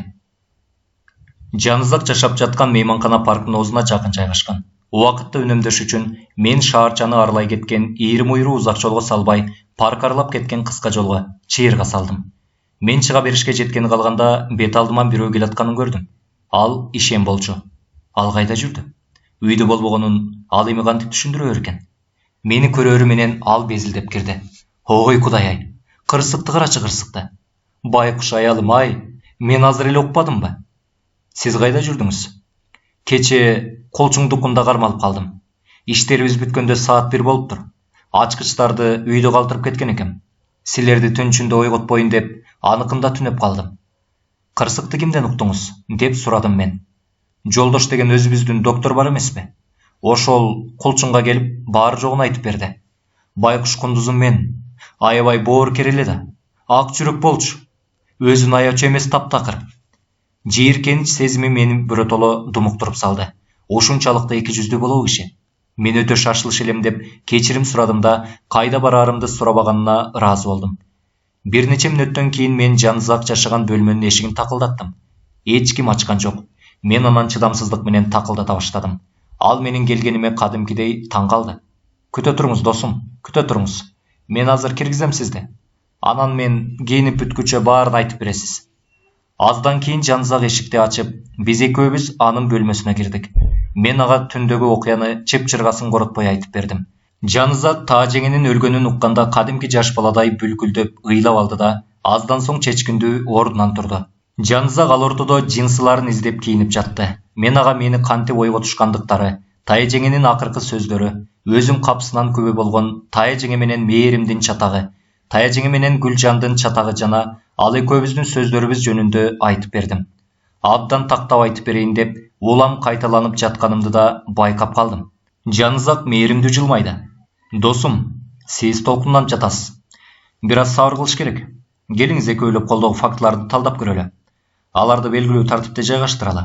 Бизге маанилүү маалыматтарды жаттап калалы да, мааниси жокторду. Ал беттерин тултуйтуп, куйтулана бышкырып койду. Пуф, дароо четке кагыл. Айтканыңга жакшы, бирок кайсы фактылар жарабай турганын кантип билебиз? Ошол жери кыйын болуп жатпайбы? Бирок Жанызактын пикири башка болчу. Сербейген мурутун ойлуу жанып. Кыйынчылыгы жок досум. Муну байкаңыз. Бир факт экинчисин жетилип, өзүнө чынжырларды жаратат. Мында ар бир тогоо кийинкиси менен байланышат. Кокус кайсы бир факт мурункусуна байланышпаса, анда жоголгон тогоону издеш керек. Ал балким кенедей эле бирдемедир. Бирок биз аны сөзсүз табышыбыз керек да. Чынжырдын үзүгүн улап, андан ары кетебиз, деди. Ушул жерден ал сөмөйүн чычайта көтөрдү. Мына, так ушул жери баарынан кыйын досум. Эң туура айтасыз. Жанызак сөмөйүн кезеп, кенедей, бирок маанилүү фактыны берки фактыларга улай албаган детективдин шору, деп ал сөзүн улады. Мындай жол туңгуюкка кетпейт. Эстеп коюңуз. Ар бир майда нерсенин өз орду бар. Ооба. Муну ар дайым айтуучусуз. Ошондуктан айрым жерлери бул ишке тикелей тиешеси жок болсо да, бул окуяны майда чүйдөсүнөн бери айтып бербедимби сизге? Деп актандым. Мен сизге ыраазымын. Эс тутумуңуз кыйын экен. Сиз анан чын эле эсиңизде калгандын баарын айтып бердиңиз. Бирок окуянын жүрүшүн биртке башаламан баяндаганыңызды сөз кылбай кое туралы. Мунуңуз кечиримдүү, себеби сиз өтө толкунданып жатасыз. Атүгүл өтө маанилүү нерсени эскерте кетпегениңизди да кечирем. Кайсыны? Сиз кечки тамакта таажеңеңиз тамакты канча жегенин айтпай кеттиңиз. Байкуш досума чындап боорморду. Бул жакта жалаң кыргыздар жашагандыктан ашканалар жок эсе. Чала тойут болуп калса керек. Мен кантип жан тартып жатканымда Жанызак мурдагысындай эле өтө тыкандык менен кийимдерин тазалап жатты. Эсимде жок, дедим мен күңкүлдөп. Дегisi сурооңуз түшүнүксүз. Түшүнүксүзбү? Бул өтө маанилүү суроо да. Мен бу жерде маанилүү эч нерсе көрбөй турам, дедим кыжырлана. Менимче ал өтө аз тамактанса керек эле, себеби таяжиң аябай капа болуп, тамакка деле көңүлү чаппаса керек. Да, деди Жанызак ойлуу. Тамакка көңүлү чаппаса керек деңизчи. Ал суурмадан кичинекей дипломатын алып, мына баары даяр болду. Эми баарын өз көзүм менен көрүш үчүн токтоосуз Аккаяга жөнөшүм керек. Кечиресиз досум, шашылыш кийинген окшойсуз. Галстугуңуз жакшы байланбаптыр. Мына мындай. Так, эми жөнөйлү, деди. Шаарчанын чоң көчөсү менен барып паркка бурулдук. Жанызак токтой калды да жайбаракат шуулдап жаткан дарактарды, шөөдүрүмгө бөлөнгөн көк жашыл чөптөрдү кайгылуу карап, бу жерде минтип баары тыптынч. Адам суктанат. Ал эми жакын эле бир жерде, деп оор үшкүрүнүп алды. Жанызак мени үңүлө тиктеди. Анын узак көз карашы мени кадимкидей кызартты. Кундуз Ажыбекованын жакындары анын өлүмүнө кайгырды дейсизби? Азыга батыштыбы чын эле? Жакындары Кундуз Ажыбекованын жакшы көрчү деш кыйын. Анын өлүмү чындаса баарыбызды таң калтырды. Алдастатып койду. Бирок анчалык деле кайгыртып жиберген жок. Жанызак ойлорумду окуп жаткансып, кабак бүркөй баш ийкеди. Сиздики чын. Кантсе да каны бөлөктүгү кашкайып турбайбы? Ал кемпир бир туугандарга аябай эле боор тарткан, бирок баары бир алардын өз энеси эмес эле да. Ал эми бу жерде башка нерсе кан. Ошону эстеп алыңыз, досум. Кан баарынан бийик. Жанызак, эмне үчүн Кундуз Ажыбекованын аппетитине кызыктыңыз? Ошону чечмелеп бериңизчи. Жанатан бери ойлой берип таптакыр оюм жетпей койду. Эмнеликтен мынча кызыктыңыз дейм да. Жанызак бир нече мүнөт үндөбөй баса берди. Анан ал: эч соңуна чыкмайын, кайсы бир нерсени чечмелеп бериш мага жат экенин билесиз. Бирок бул жолу түшүндүрө кетейин. Мейли. Ошентип, биз азыр Кундуз Ажыбекованын ичип жаткан чайына стрихнин салынып ууландырылды деп божомолдоп жатабыз. Туурабы? Туура. Мейли. Чай кайсыл маалда берилди? Бул жолу 8-дерде. Демек ал чайды 8 менен 8:30 ортосунда ичти, дейли. Бирок стрихнин өтө тез таасир берет. Бул жолу 1 сааттын ичинде. Ал эми тажиңиңиздин уулануу белгилери таңкы 5-те 9 саат кийин гана билинип жатат. Тек ууланган адам тою тамактанса, уунун таасири мынчалык дебесек да, баары бир кечеңдейт. Сиз болсо кечки тамакты аябай аз жеген дедиңиз. Уулануу белгилери баары бир таңгамаал гана пайда болду. Досум, мунун баары бир аз таң калтырат. Балким союп текшерүү бирдеме берер. Бирок биз бул фактыны көңүлүбүзгө түйүп коелу. Короо жайга жакындаганыбызда Үсөн бизди утурлай тосуп чыкты. Аябай чарчаганы кадимкидей билинип турду. Аябай өкүнчтүү окуя болуп кетти, жаке. Чыр-чатактан алысыраак бололу дегенибизди Мукаш айткан чыгар. Мен сизди сонун түшүнөм. Билсеңиз, азыр бизде эч кандай фактылар жок, божомолдор гана. Айтпаңыз, бирок баары бир абайлашыбыз керек. Үсөн сигарет алып чыкты да мен карады. Жанагы Жексур келгенин билесиңби? Ооба, мен аны жолдон жолуктурдум. Ал ширеңке талчасын жакыныраак өскөн гүлдүн түбүнө таштады. Бирок мындай көрүнүшкө караманча чыдабаган Жанызак эңкейип алиги талчаны тыкандап көмүп койду. Ага кандай мамиле кылышты эч кимибиз билбейбиз. Жакында билесиздер, деди Жанызак жай күлүңдөп. Үсөн анын бул табышмактуу сөзүн анчалык түшүнө бербей, ага таң кала карап калды. Үсөн мага доктор Болотбеков калтырып кеткен 2 ачкычты сунду. Жанызак, кызыккандардын баарын көрсөтүп чык. Бөлмөлөр али жабыкпы? Ооба, доктор Болотбеков жаап коюш керек деген. Жанызак ойлуу унчукту. Ал көрөгөчтүк кылыптыр. Мейли анда. Бул биздин ишти ого бетер жеңилдетет. Биз тайжеңенин бөлмөсүнө жөнөдүк. Окурманга ыңгайлуу болуш үчүн эскерте кетейин. Бөлмөдө 3 эшик бар. Бири коридорго чыгат, экинчиси Ишендин бөлмөсүнө, үчүнчүсү Камиланын бөлмөсүнө алып барат. Жанызак эшикти ачты да бөлмөнү өтө кылдаттык менен текшере баштады. Ал бир буюмдан экинчи буюмга чегирткеден бетер секирип өңүрүп, мен болсо капысынан далилдердин бирин басып албайын деп босогодон аттаган жокмун. Бирок Жанызак бул аракетиме көңүл бурбады. Досум, эмне ал жерге какайып калдыңыз? Мен ага далилдерди, мисалы, полдогу издерди жоготуп аламбы деп коркконумду айттым. Издер? Далил имиш. Бир короо эл кирген турбайбы? Сиз болсо издер дейсиз. Андан көрө бери келип, мага жардам бериңиз. Так, дипломатым азырынча кереги жок, аны мындай кое туралы. Ал кичине дипломаттын терезенин жанындагы тегерек үстөлгө койду эле, анысы бир бутуна жаман бекитилгендиктен Жанызактын байлыктарынын салмагына чыдабай, бир жагына кыңкайып, дипломаты тайып барып полго кулады. Үстөлүн кара, деп жиберди Жанызак. Мына мукаш, Кудайдын да тузу кемиптир дегендей, килтейген үйдө жашсаң деле, момити үстөлү чолок болуп турбайбы? Ушул өтө маңыздуу пикирин айта салып, досум бөлмөнү кароосун улантты. Анын көңүлүн бул жолу жазуу үстөлүндөгү кызыл папка бурду. Папканын бекитмесинен ачкыч көрүнүп турган. Жанызак аны сууруп алып, мында бир сыр бар дегендей мага сунду. Мен ал ачкычтын эч кандай купуя-супуялыгын деле байкабадым. Кадимкидей эле ачкыч, зым шакекчеге илип коюшкан экен. Досум анан биз сындырган эшиктин алкагын текшерип, эшик чын эле ичинен бекитилгенин аныктап билейин деди. Анан ал Камиланын бөлмөсүнө чыгуучу эшикке келди. Мен мурда айтып бергендей, ал да ичинен бекитилген болчу. Жанызак бекитмени жылдырып, эшикти бир нече жолу кыйчылдатпоого аракеттенип, абайлап ачып жапты. Капыстан эле ал бекитменин өзүнөн бирдемени көрө койгондой болду. Досум ал жерде өзгөчө тыккандык менен изилдеп, анан дипломатынан кичинекей пинцетти алып чыкты да, кандайдыр жипчени ийке милип алып, бир кичинекей конвертке абайлап салып койду. Комоттун үстүндө асма чырак жана кичине сузгу салынган поднос туруптур. Сузгудан көрөң суюктуктун калдыктары көрүнүп турду. Капырай, буларды мен кантип көрбөй калдым экен? Бул дегени накта далил да. Жанызак манжасынын учун көрөң суюктукка малып, абайлап жалап көрдү. Анан кабагын чытып, кофе, коньяк куюшуптур деди. Эми Жанызак аңтарылган үстөлчөнүн жанындагы сыныктарды изилдей баштады.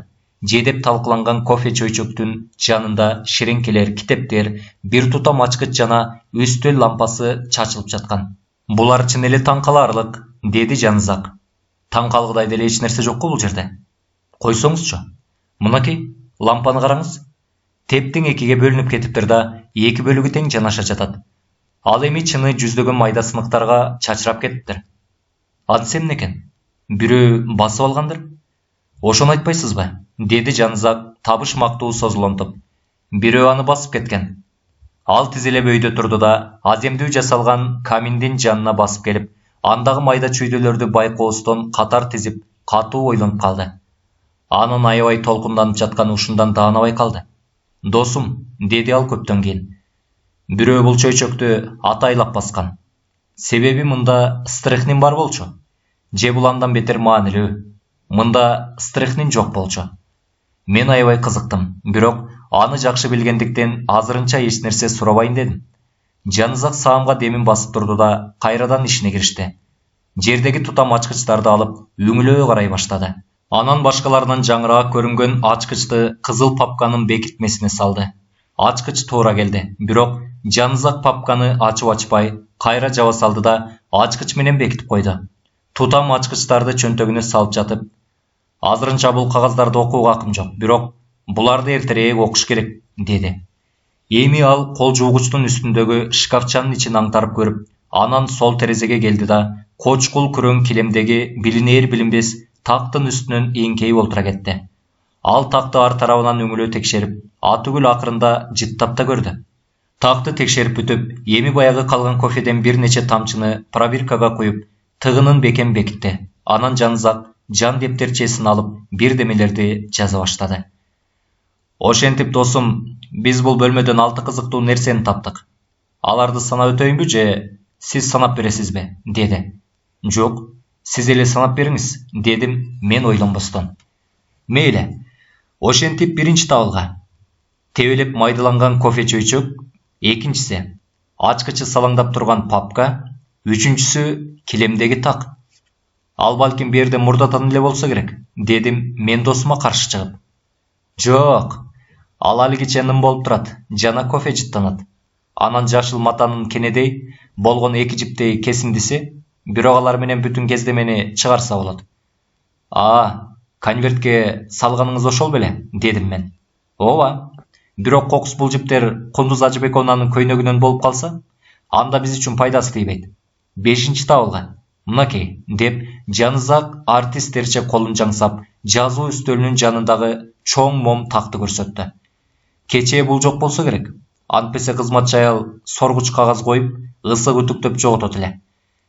Бир жолу менин эң сонун шляпам так ушундай болгон. Кол бошогондо мен сизге айтып берем, ал жөнүндө. Бул так өткөн күнү пайда болсо керек. Баары аябай толкунданып алышкан болчу.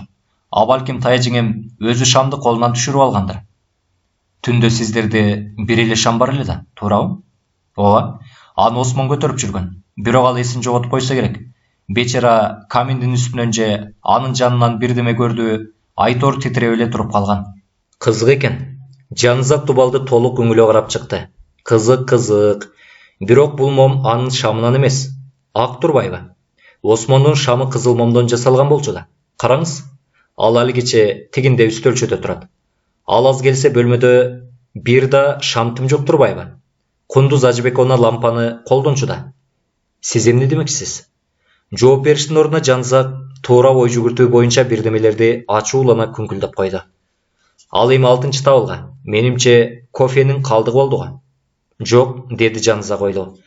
6-чы номер жөнүндө мен азырынча эч нерсе дегим келбейт. Ал бөлмөнү дагы бир сыйра карап алды. Бердеми кызыктуу деле эч нерсе калган жок болушу керек. Бирок Жанызак каминдеги чокту саамга карап турду да шашпай сөзүн улады. Так, чок али өчпөптүр. Баары күйүп кетиптир. Антсе да текшерип көрөлүчү, балким бирдемеси калып калгандыр. Ал чөгөлөй калды да каминдеги күлдү абайлай бери шилей баштады. Капысынан «Мукаш, пинцет!» деп кыйкырып жиберди. Мен пинцетти сынак алдым. Ал күлдүн ичинен жарым-жартылай күйүп калган кагаздын калдыгын кыпчып алды. «Мынакей досум!» деп алмага өзүнүн табылгасын сунду. «Буга эмне дейсиз?» Мен баракчаны кунт кое карап көрдүм. Баарынан кызыгы кагаз аябай калың экен. Капысынан бир ой башыма кылттай түштү. Жанызак, бул кагаз мурастын калдыгы турбайбы? Мына эмесе?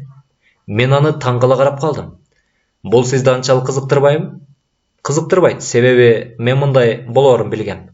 Жанызак баракты колумдан алып, дипломатына салып койду. Менин башым маң болуп калды. Бул өрттөлгөн мурас кагаз эмнени билдирет? Аны ким өрттөдү? Полго момдун тагын ким калтырган? Ошол кишиби? Ырас. Чын эле ошол болушу керек. Бирок ал бөлмөгө кантип кирди? Баардык эшиктер ичинен бекитилген эмес беле? Кана досум, жүрүңүз, деди Жанызак. Мен кызматчы аялдарга бир нече суроо берейин дедим эле. Нүргүл беле анын аты. Биз ишендин бөлмөсүнө кирдик. Жанызак аерден бир аз кармалып, баарын изилдеп чыкты. Анан ал тая жеңенин бөлмөсүнө чыккан эшикти кулптап, биз чыкканда коридордун да эшигин кулптады. Мен Жанызакты Байкемпирдин кабылдамасына киргиздим. Өзүм Нүргүлдү издеп жөнөдүм. Аны ээрчитип келгенде кабылдамада эч ким жок экен. «Жанызак!» деп кыйкырдым. «Кайда жүрөсүз?» «Мен мындамын, досум». Ал балконго чыгып тээ төмөн жактагы гүл өстүрүлгөн жөөттөрдү суктана карап жатыптыр. Шумдук кооз экен. Мукаш, караңызчы бул ажайып кооздукту. Жармайсымал тетиги гүл жөөктү караңыз. Же 4 жакчы берегисин айтыңыз. Гүлдөрдүн баары аябай тыкан жана ажайып отургузулган экен. Бул жөөктөр менимче жакын деле салынса керек. Ооба, билишимче кечээ күндүз. Бирок бизди Нүргүл күтүп калды. Жанызак, бери келиңиз. Баратам досум, баратам. Дагы бир аз суктанып алайынчы. Бирок убакыттар, Жанызак. Анан калса берде сизди маанилүү иштер күтүп жатат. Ким билет. Балким бул ажайып гүлдөр биз үчүн алда канча кызыктуудур. Мен ийинимди куушуруп койдум. Жанызак кээде ушинтмеyi бар. Берде талашуудан майнап чыкпайт. Сиз макул эмессизби? Бекер антесиз. Ар кандай болушу мүмкүн. Болуп турганакей Нүргүл. Сүйлөшүп көрөлү. Кызматчы аял колдорун көкүрөгүнө алып бизди угуп турду. Анын тыкандап жаткызылган буурул чачын апакай баш кийими коштоп, Нүргүлдүн турган турпаты мыкты кызматчынын сонун үлгүсүн көрсөтүп турду. Бүгүнкү күндө мындай кызматчыларды табыш кыйын албетте. Адегенде Нүргүл ишене бербей шектене карады. Бирок көтпөй эле Жанызак анын ишенимине кирип, ага жакындай олтуруп сөз баштады. Карындашым, мындай өтүңүз суранам. Рахмат. Жаңылбасам сиз Кундуз эженин колунда көп жыл иштесеңиз керек. 10 жыл болду. Чын эле көп болуптур. Сиз аны аябай жакшы көрчү элеңиз. Ал мени жакшы карачу. Анда бир нече суроомо жооп берүүгө макул болосуз го дейм. Албетте мен ал суроолорду Үсөн Карабаевичтин толук макулдугу менен берип жатам. Жооп берейин. Анда биз кечээ күндүз эмне болгондугунан баштайлы. Бу жерде кандайдыр бир чыр чатак болду дешет го. Ооба. Бирок алардын баарын айта берүүгө укугум бар болду экен, деп Нүргүл унчукпай калды. Садагасы Нүргүл. Мен эмне болгондугун аки чүкүсүнөн бери билишим керек. Сөзсүз. Бу жерде сиз кожойкенин купуясын ачып жатам деп ойлобуңуз. А киши каза болду жана эч ким аны тирилте албайт. Башка жагынан келсек, ошол өлүмгө кокус бирөө күнөөлүү болсо, биз кылмышкерди сотко беребиз. Бирок ал үчүн мен баарын билишим керек. Кудайым сизге жар болсун, деп Нүргүл кубана коштоп кетти. Жакшы болот. Атынан атабай эле коеюн, бирок бирде жашагандардын арасында биз баарыбыз жек көргөн бир адам бар. Ылайым ошол кишинин ушул үйүбүздүн босогосун аттаган күнүнө каргыш дейсин. Жанызак Нүргүл демин басканча күтүп турду да, анан: "Бирок кечээги жаңжалга кайрылалы, Нүргүл. Эмнеден башталды мунун баары? Билесизби? Мен ошол мезгилде оозгу бөлмөдөн өтүп бараттым эле. Жөн эле. Болжол канчаларда? Так айта албайм. Саат 4 беле же бир аз кечирээкпи? Айтоор чайга чейин али көп бар болчу. Оозгу бөлмө менен өтүп баратсам, эшиктин ар жагынан кыйкырык угулуп калды. Тыңшайын деген оюм жок эле, бирок кантип токтоп калганымды сезбей калдым. Эшик жабык болчу. Бирок Кундуз Ажыбек оны абдан катуу сүйлөп жаткандыктан мен таптаана угуп жаттым. Ал: "Сен калп айткансың, уятсыз калп айткансың" деп кыйкырды. Ишендин жообу угулган жок, себеби ал акырын сүйлөп жатты. Бирок кожойкенин сөздөрү таптаана угулду. "Кантип бетиң барды? Мен сага өз үйүмдү бердим. Ичиндирдим, кийиндирдим. Азыркы бар дүйнөңдүн баары меники. Анан жакшылыгың ушулбу? Бул бүт үй бүлөнүн бетине чиркөө, уят болуп жатпайбы?" Эмне жооп болгону дагы угулбай калды. Кожойке сөзүн улады. "Сенин жообуң мени кызыктырбайт. Баары чечилген. Эми жаңжал жайылып кетет деп да коркпойм." Алар анан эшикке жакындап келаткандай туюлду да мен оозгу бөлмөдөн качып чыктым. "Укканыңыз кожойкеңиздин үнү беле? Ананчы башка кимдики болмок эле?" "Мейли, андан ары эмне болду?" "Кийин дагы кирдим оозгу бөлмөгө, бирок анда жымжырт экен. Саат 5те коңгуроо кагылып калды. Барсам кожойке чай алып келишимди суранды. Тамак самагы жок, жөн эле чай деди. Кундуз Ажыбек анын өңү куп-куп экен. "Нургүл", деди ал, "иштерим аябай жаман. Мага да оор тийип жатат", деп жооп кайтардым. "Бир чыны жакшы чайдан кийин өзүңүздү жакшы сезип каласыз." Анын колунда бирдеме бар болчу. Катпы же жөн эле кагазбы жакшы байкабай калдым. Бирок анда бирдемелер жазылуу экен. Кожойке улам карап окуп коюп, өз көзүнө өзү ишенбегендей таң кала карап жатты. Мен жанында турганымды унутуп калдыбы? Болгону бир нече сөз. Бирок бүт өмүрүңдү аңтарып салды, деп үшкүрүндү. Анан мени карады да: "Нүргүл, эркектерге эч качан ишенбеңиз. Алар ага татыбайт", деп кошумчалады. Мен чайга чуркадым. Кайрылып келгенимде кожойке коюу чайдан кийин өзүн жакшы сезип калаарын айта келип: "Эмне кылаарымды да билбейм", деп кошумчалады. Эрди катын ортосундагы жаңжал дайыма шермендечилик же жымсалдап койсомбу? Ал унчукпай калды, себеби бул кезде бөлмөгө Мээрим кирип келе жаткан эле. "Алиги кагаз кожойкенин колунда беле ошондо?" "Ооба. Айтыңызчы, ал аны эмне кылам деп турат эле?" "Айта албайм го. Балким ал аны кызыл папкасына салып койгондур кайра." "Эмне ал жерде маанилүү кагаздарын сактачу беле?" "Ооба. Күндө эртең менен таңкы тамакка ошол папкасын кошо ала келчү жана кечинде ала кетер эле." "Папканын ачкычы качан жоголду?"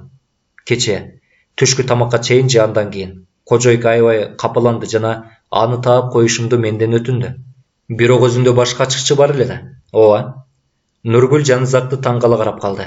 Жанызак жылмайып койду. "Таң калбаңыз, Нургүл. Менин кызматым ушундай. Башкалар билбегенди билишим керек. Сиз муну издедиңиз беле?" деди. Жанызак чөнтөгүнөн кызыл папкадан чыгарып алган ачкычты көрсөтүп. Нургүл ого бетер таң калды. "Ооба. Сиз аны кайдан таптыңыз? Мен издебеген жерим калган жок." "Бирок кечээ бул ачкыч мен аны бүгүн таап алган жерде жок эле да." "Мейли. Азыр биз башка суроолорго көчөлү. Кожойкенин гардеробунда кочкул жашыл көйнөктөр жок беле?" Нургүл күтүлбөгөн суроого таң калды. "Жок." "Чын элеби?" "Ооба, чын эле." "Анда бул үйдө кимдин жашыл көйнөгү бар?" Нургүл бир аз ойлонуп калды. "Камиланын жашыл кечки көйнөгү бар." "Кочкул жашылбы?" "Жок, ачык жашыл." Жок, туура келбейт. Бул үйдө башка эч кимде андай көйнөк жокпу? Таптакыр." Менин билишимче жок. Жанзактын жүзүнөн Нургүлдүн жообу аны кубандырганын же кайгыртканын билишке мүмкүн эмес эле. Мейли, муну калтыра туралы да андан ары жүрөлү. Кундуз Ажыбековна кече уктатуучу дарыдан ичкен-ичпегенин билесизби? Жок, кече ичкен эмес. Муну мен жакшы билем. Мындай ишенимди эмнеге таянып айтып жатасыз? Себеби уктатуучу дарысы түгөнүп калган. Акыркысын 2 күн мурун ичкен болуучу. Сиз муну так билесизби? Ооба. Анда жагдай түшүнүктүү. Баса, кожойке кече сизден кандайдыр бир кагазга кол коюп берүүнү суранган жок беле? Кагазга кол коюу дейсизби? Жок. Мокаш айтып жатпайбы? Кече ал үйгө келгенде кожойкеңиз кандайдыр бир каттарды жазып жаткан экен. Балким аларды кимге жөнөткөнүн билерсиз? Билбейм. Кече кечинде мен бу жерде болгонум жок. Балким Айша билген чыгар. Бирок ал баары жогуна кайдыгер. Кече мисалы чай чыныларында жыйнап койбоптур. Кичине эле бир жакка чыксам болду. Бул үйдүн баары астын үстүн болуп калат. Жанзак колдорун жаң сагылап, тегинин арыз муңун токтотту. Сураныч, мен чыныларды карап бүтмөйүнчө бу жерден эч нерсени жыйнабаңыз. Жакшы болот. Кече үйдөн кайсыл убакта кеттиңиз эле? Кечки 6-ларга жакын. Рахмат Нургүл. Мен ушуларды гана билейин дегем. Ал ордунан туруп терезеге басып келди. Тетиги ажайып гүл жөөктөр мени суктандырат. Сиздерде канча багбан иштейт болду экен? Үчөөбүз эле, илгери 5 киши иштечүбүз. Ал кездери бул короо жайды кадимки обкомдун секретарлары жашаган жердей карашчу. Бу жерде чын эле мактана турган жайлар көп эле. Ошол кездери келсеңиз болмок бу жерге. Азыр эмне? Азыр бу жерде Карыган Миша байке, Эселек улан жана Жан келген багбан кыз калды. Аныбызда жүргөн жүрүшү шундуктай, боенуп соенуп, шым кийип алат. О, Кудай, эмне заманга туш келдик капырай. Эч нерсе эмес, Нургүл. Мурунку жакшы заманыбызда кайтып келер. Эмнеси болсо да мен ага ишенем. Эми мага Айшаны жибериңизчи, Сураныч. Макул, рахмат сизге. Менин кызыгуум мени чыдатпай, Нургүлгө тери менен дароо суроолорду жаадырдым. Тая жеңем уктатчу дары ичээрин кантип билдиңиз? Ачкыч жана анын көчүрмөсү жөнүндө айтсаңыз? Шашпаңыз досум. Уктатчу дарыдан келсек, мына муну караңызчы, деп Жанзак мага демейде уктатчу дарылар сатыла турган кичинекей кутучаны көрсөттү. Аны кайдан алдыңыз? Кол жуугучтун үстүндөгү текчеден. Бул жанагы биз таппай аткан 6-чы табылгабыз болчу. Менимче бул анчалык деле кыйраган табылга эмес, себеби акыркы дары 2 күн мурда ичилген турбайбы? Балким, бирок бу жерде бирдеме башкачадай көрүнгөн жокпу сизге? Мен номер 6-чы табылганы жакшылап изилдеп кирдим. Жок, кутучада эле турат. Этикеткасын карабайсызбы? Мен жазууларына байлап үн чыгара окудум. Доктордун көрсөтмөсү менен жатаарда бирден таблетка. Кундуз Ажыбековна. Баары талаптагыдай. Жок досум, бу жерге дарыгердин аты да талап кылынат. Чын эле бир аз башкачараак экен. Дарыгер дарысын сатып, бирок аты жөнүн жазбай койгон учурду көрдүңүз беле? Жок. Мен аябай кызыгып калдым. Бирок Жанзак, шашпаңыз. Бул кызыктуу окуя жөпчөнөкөй эле түшүндүрүлөт, деп кайдыгер жооп берип, демимди басып койду. Айша келатканын билдирген кадамдар угулуп, мен досума жооп бере албай калдым. Айша сулуу жана узун бойлуу кыз экен. Мен анын көз карашынан биресе чоочулоонун, биресе кубанычтын белгисин байкадым. Жанзак дароо ишке киришти. Сизди чакыртканымдын себебим Кундуз Ажыбековнанын кечээ кечинде жазган каттары жөнүндө бирдеме билесизби деп үмүттөндүм эле. Балким канча кат жазылганын жана алар кимдерге багышталганын эстеп калгандырсыз. Айша бир аз ойлонуп калды да, кат 4 болчу. Бири Гүлжанга, дагы бири нотариус Мелиске. Ал эми калган экөөнү эстей албай жатам. Баса, 1 мүнөткө. Ооба, 3-чү кат шаарчадагы Орозго даректелген. Ал бизге азык-түлүк жиберип турат. Ал эми 4-чү катты кимге жазганын өлтүрсөңөр да эстей албай жатам, деди. Аракеттенип көрсөңүз, Айша. Кыз чекесин тырыштырып, эстөөгө аракеттенди. Жок, мен акыркы каттагы даректи көрбөй деле калган болушум керек. Мейли, капа болбоңуз. Ал анчалык деле маанилүү эмес, деди Жанзак. Мен анын сөзүнөн чын эле эч кандай иренжүүнү байкаган жокмун. Эми сизден кожойкеңиздин бүлөсүндөгү кофе салынган кружка жөнүндө сурайын дедим эле. Ал кофени ар күнү кечинде иччү эле? Ооба. Кофе кожойкеге күн сайын даярдалып, ал аны ичкиси келгенде өзү түндөсү жылытып алчу. Бул демейки кофе беле? Ооба, демейки эле. Сүт, 1 чай кашык шекер жана 2 чай кашык коньяк. Кофени анын бөлмөсүнө ким алып келчү эле? Мен. Дайымабы? Ооба. Кайсыл убакта? Демейде терезе пардаларын жабыш үчүн жогору чыкканда. Кофени ашканадан алчу элеңиз? Жок. Ашпоз жаял кофени алдын ала даярдап койчу. Мен кофени эшик алдындагы үстөлчөгө коюп, анан кечки тамактан кийин аны кожойкеге жеткирчүмүн. Сиз сол канаттагы эшикти айтып жатасыз да, Ооба. Үстөлчө каерде турчу эле? Эшиктин берки тарабындабы же коридордо кызматчылар жаткан тараптабы? Берки тарапта. Кечээ кофени үстөлчөгө канчаларда койдуңуз? Болжолу 7ден 15 мүнөт өткөндө. Жогору качан алып чыктыңыз? 8дерге чукул. Кожойке мен пардаларды тартып бүткөнчө эле керебетине жатып алган. Ошентип 7:15тен 8ге чейин чыны эшиктин жанындагы үстөлчөдө туруптур да. Ооба. Айша заматта кызарып чыкты да күтүлбөгөн жерден шашыла коштоп жиберди. Кокус аерде туз болсо, анда кечиресиз. Ал менин күнөөм эмес. Мен эч качан тузду Патмоско да жакын койбойм. Ким айтты сизге аерде туз бар экен? Мен өзүм көргөм Патмостон. Патмосто туз чачылып жатты беле? Ооба, ирик туз болчу. Мен Патмосту ашканадан алып жатканда аны көргөн эмесмин. Бирок жогору алып баратканда байкап калып атүгүл ашпозчуга кайра барайын дегем, жаңы кофе жасатыш үчүн. Бирок абдан шашып жаткам. Нургүл бир жакка кеткен. Мен анын туз Патмоско гана чачылып, кофе таза болуш керек дедим да, тузду алжапкыч менен күйүп салып, кофени кожойкеге жеткирип бердим. Мен өзүмдү араңдан зорго карманып олтурдум. Эч нерседен бейкапар Айша бизге берде эң маанилүү маалыматтарды берип салбадыбы? Жанагы ирик туз дегени стрехнин экенин, адамзатка белгилүү эң коркунучтуу уузат экенин билсе көрөт элем бул кызды. Мен Жанзактын токтоолугуна там бердим. Чыдамкайлыгын кара. Эмки суроосу кандай болоорун чыдамсыздык менен күтүп жаттым. Бирок ал мени ренжитип койду. Кожойкеңиздин бөлмөсүнө киргениңизде Камиланын эшиги бекиткичке жабыптырбы? Ооба. Демекидей. Аны эч качан ачышпайт да. Ишендин бөлмөсүндөчү. Ал дагы илгичке жабылыптырбы?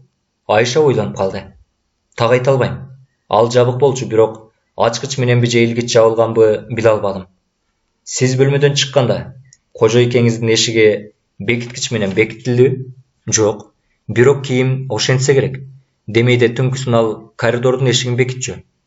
Кечээ сиз бөлмөнү тазалап жатканда келемде момдун чоң тагы бар беле? Жок. Бөлмөдө негизи шам дегендин өзү болчу эмес. Себеби кожойке лампаны гана пайдаланчу. Демек кокус полдо момдун чоң тагы болсо, сиз аны сөзсүз байкамаксыз да, туурабы? Ооба. Мен аны сөзсүз соргуч кагазды коюп туруп, ысык үтүк менен үтүктөп кетирмекмин. Анын Жанзак Айшага да Нургүлгө берген суроосун узатты. Кожойкеңиздин жашыл көйнөгү бар беле? Жок. Балким жамынчысы же плашы же курткасы деп коесуңарбы? Жок. Кожойкенин жашыл эчтемеси жок болчу. Бул үйдөгүлөрдүн кимисиндики бар эле? Эч кимисиники, деди Айша бир аз ойлонуп. Чын элеби? Чын эле. Мейли анда, менин билейин деген ушулар эле. Сизге чоң рахмат. Айша жүгүнүп коштошту да кандайдыр кысталаган күлкүсү менен бөлмөдөн чыгып кетти. Мен кубанычымды койдума ката албай кыйкырып жибердим. Эй Жанзак, куттуктайм. Ишибиз оңдон кетмей болду. Себебин айтыңызчы, Мукаш. Себеп дегениңиз кандай? Уу чайда эмес, кофеде турбайбы? Уу мынчалык кеч таасир бергени эми түшүнүктүү. Ыраматтылык таажеңем кофени таңгамал ичиптир да. Демек Мукаш, кофеде, байкаңыз. Кофеде стрихнин бар экен, дейсизби? Сөзсүз. Стрихнин болбогондо Патмосто чачылган алиге ак неме эмне болушу мүмкүн? Ал кадимки эле туз болушу мүмкүн, деди Жанзак жайбаракат. Мен ийнимди куушурдум. Жанзак мынтип айтканда аны менен талашуу бекер. Досум кар тая баштаптыр деген ой жанатан бери бир нече жолу кылтай түштү. Кудай жалгап, анын жанында фактыларды туура калчай алган адамдын жүрөгүнө шүгүр.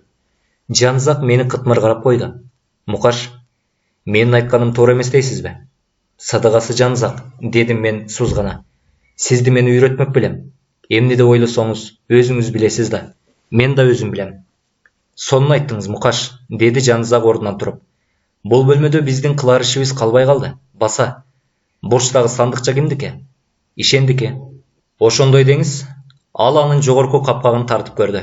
Жабык экен. Тутам ачкычтардын бири туура келер. Сандыкчаны ачам деп бир нече жолу аракет кылган соң, Жанзак мактана кыйкырды. Келет экен. Бул ачкыч мунуку болбосо керек, бирок туура келет экен. Капкак жеңил ачылып, бирок Жанзак сандыкчанын ичиндеги тыккан жыйылган кагаздарды үстүрт карап койду. Кайра тез эле жаба салды да ойлугун чукты. Тартипти сүйөт экен, жанагы ишендеген. Жанызактын минткени эң жогорку мактоо экенин билүүчүмүн.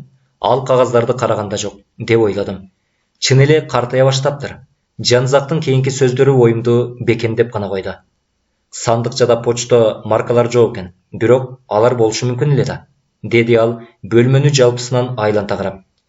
Бирде эми кыла турган эч нерсе жок. Бул бөлмө бизге жаңылык бере албады. Мынакей болгону, деп ал чөнтөгүнөн мыжылган конверт алып чыгып мага сунду. Эски, кир конверт экен. Анда бир нече сөз эптеп чеймеленип коюлуптур. Муну кайдан таптыңыз? Деп сурадым кызыгуум артып. Жараксыз кагаздар салынган себеттен. Колун таандыңызбы? Ооба, бул Кундуз Ажыбековнанын колу. Бирок бул эмнени билдирет? Азырынча айта албайм, бирок бир божомолум бар. Капысынан эле кыялыма бир ажайып ой келди. А балким тая жеңем акылынан айнып калгандыр. Балким анын көзүнө көрүнчүлөр көрүнүп, ага анын жакындары же ал өзү арбактар менен сүйлөшкөндү билет дегенде ишеним пайда болгондур. Эгер андай болсо тая жеңе бул дүйнөдөн чын эле өз эрки менен кетип калышы да мүмкүн. Жанызактын сөзү кыялымды бузуп жиберди. Мен ага жормолумду айтып берейин деп жатканда ал жүрүңүз досум, чай чыныйларын карап көрөлүчү, барып, деп калды. Жанызак, аларды кантесиз? У кофеге кошулган азыр эле дал деп чыкпадыкпы? Түгөткүрдүн кофесин кантеле? Ал жаны жыргап каткырып, колдорун асманга көтөрдү. Мурда досумдун мындай жасаага керилигин такыр байкап аптырмын. Таа жеңем чайын жогору алып кеткен соң, ал чынылардан сиз эмне табам дейсиз? Же Патмоско атайын катырылып коюлган стрихнин пакети табылып калат деп турасызбы? Коюңуз досум, тултуйбаңыз. Мен азыр кызыгуумду кандырайын да, ошо чай чыныларын бир сыйра карап чыгайын. Анан сиздин кофеге байланышкан суроолоруңузга жооп берейин. Келиштикпи? Жанызактын азилдеп айткан сөздөрүнө мен айласыз күлүп жибердим. Биз конок бөлмөгө кирип, айырден Патмостон али жыйналбаган кечээ күнкү чай чыныларын көрдүк. Жанызак мурунку күнү бул бөлмөдө эмне болгонун тактап айтып беришимди суранды жана баардык чынылардын турган ордун кылдат текшерип чыкты. Демек Кундуз Ажыбековна Патмостун жанында чай куюп жатты дедик. Анын ал терезеге келип, Камиланын жанына отурду. Мынакей, ошол 3 чыны. Ал эми каминдин үстүндөгү тетиги чыныдан осмон ичсе керек. Анда бир аз чайда калып калыптыр. Патмостогу чыны кимдики? Үсөндүкү. Берге койгонун мен өз көзүм менен көргөм.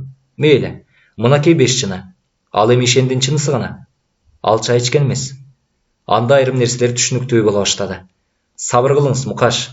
Анан ал ар бир чыныдан бир нече тамчыдан пробиркаларга куюп алды. Анын кебетеси таң калыштуу эле. Бир эсе досум кайсы бир күмөндүү ойлорунан арылды, бирок баары бир бирдемеге кыжаалат болуп жатканы көрүнүп турду. Ооба, так ошондой, деди Жанызак акыры. Мен бир аз жаңылып жаттым. Албетте баары так ушундай болгон. Бирок бул аябай таң калыштуу. Мейли, териштиребиз муну. Анан бир убакта ал аны кыйнаган ойлордун бүт баарын унуткандай сезилди. Ошол мүнөттө баары жогу мен айткандай болуп жатканын жар салайын дедим. Жанагы чыныларга убара болбош керек эле. Түшүнүктүү да баары. Бирок өзүмдү кармандым. Карып бараткан залкарды көп эле мазактай бербеш керек. Ал учурунда чын эле мыкты болчу жана бекеринен даңкка бөлөнгөн эмес.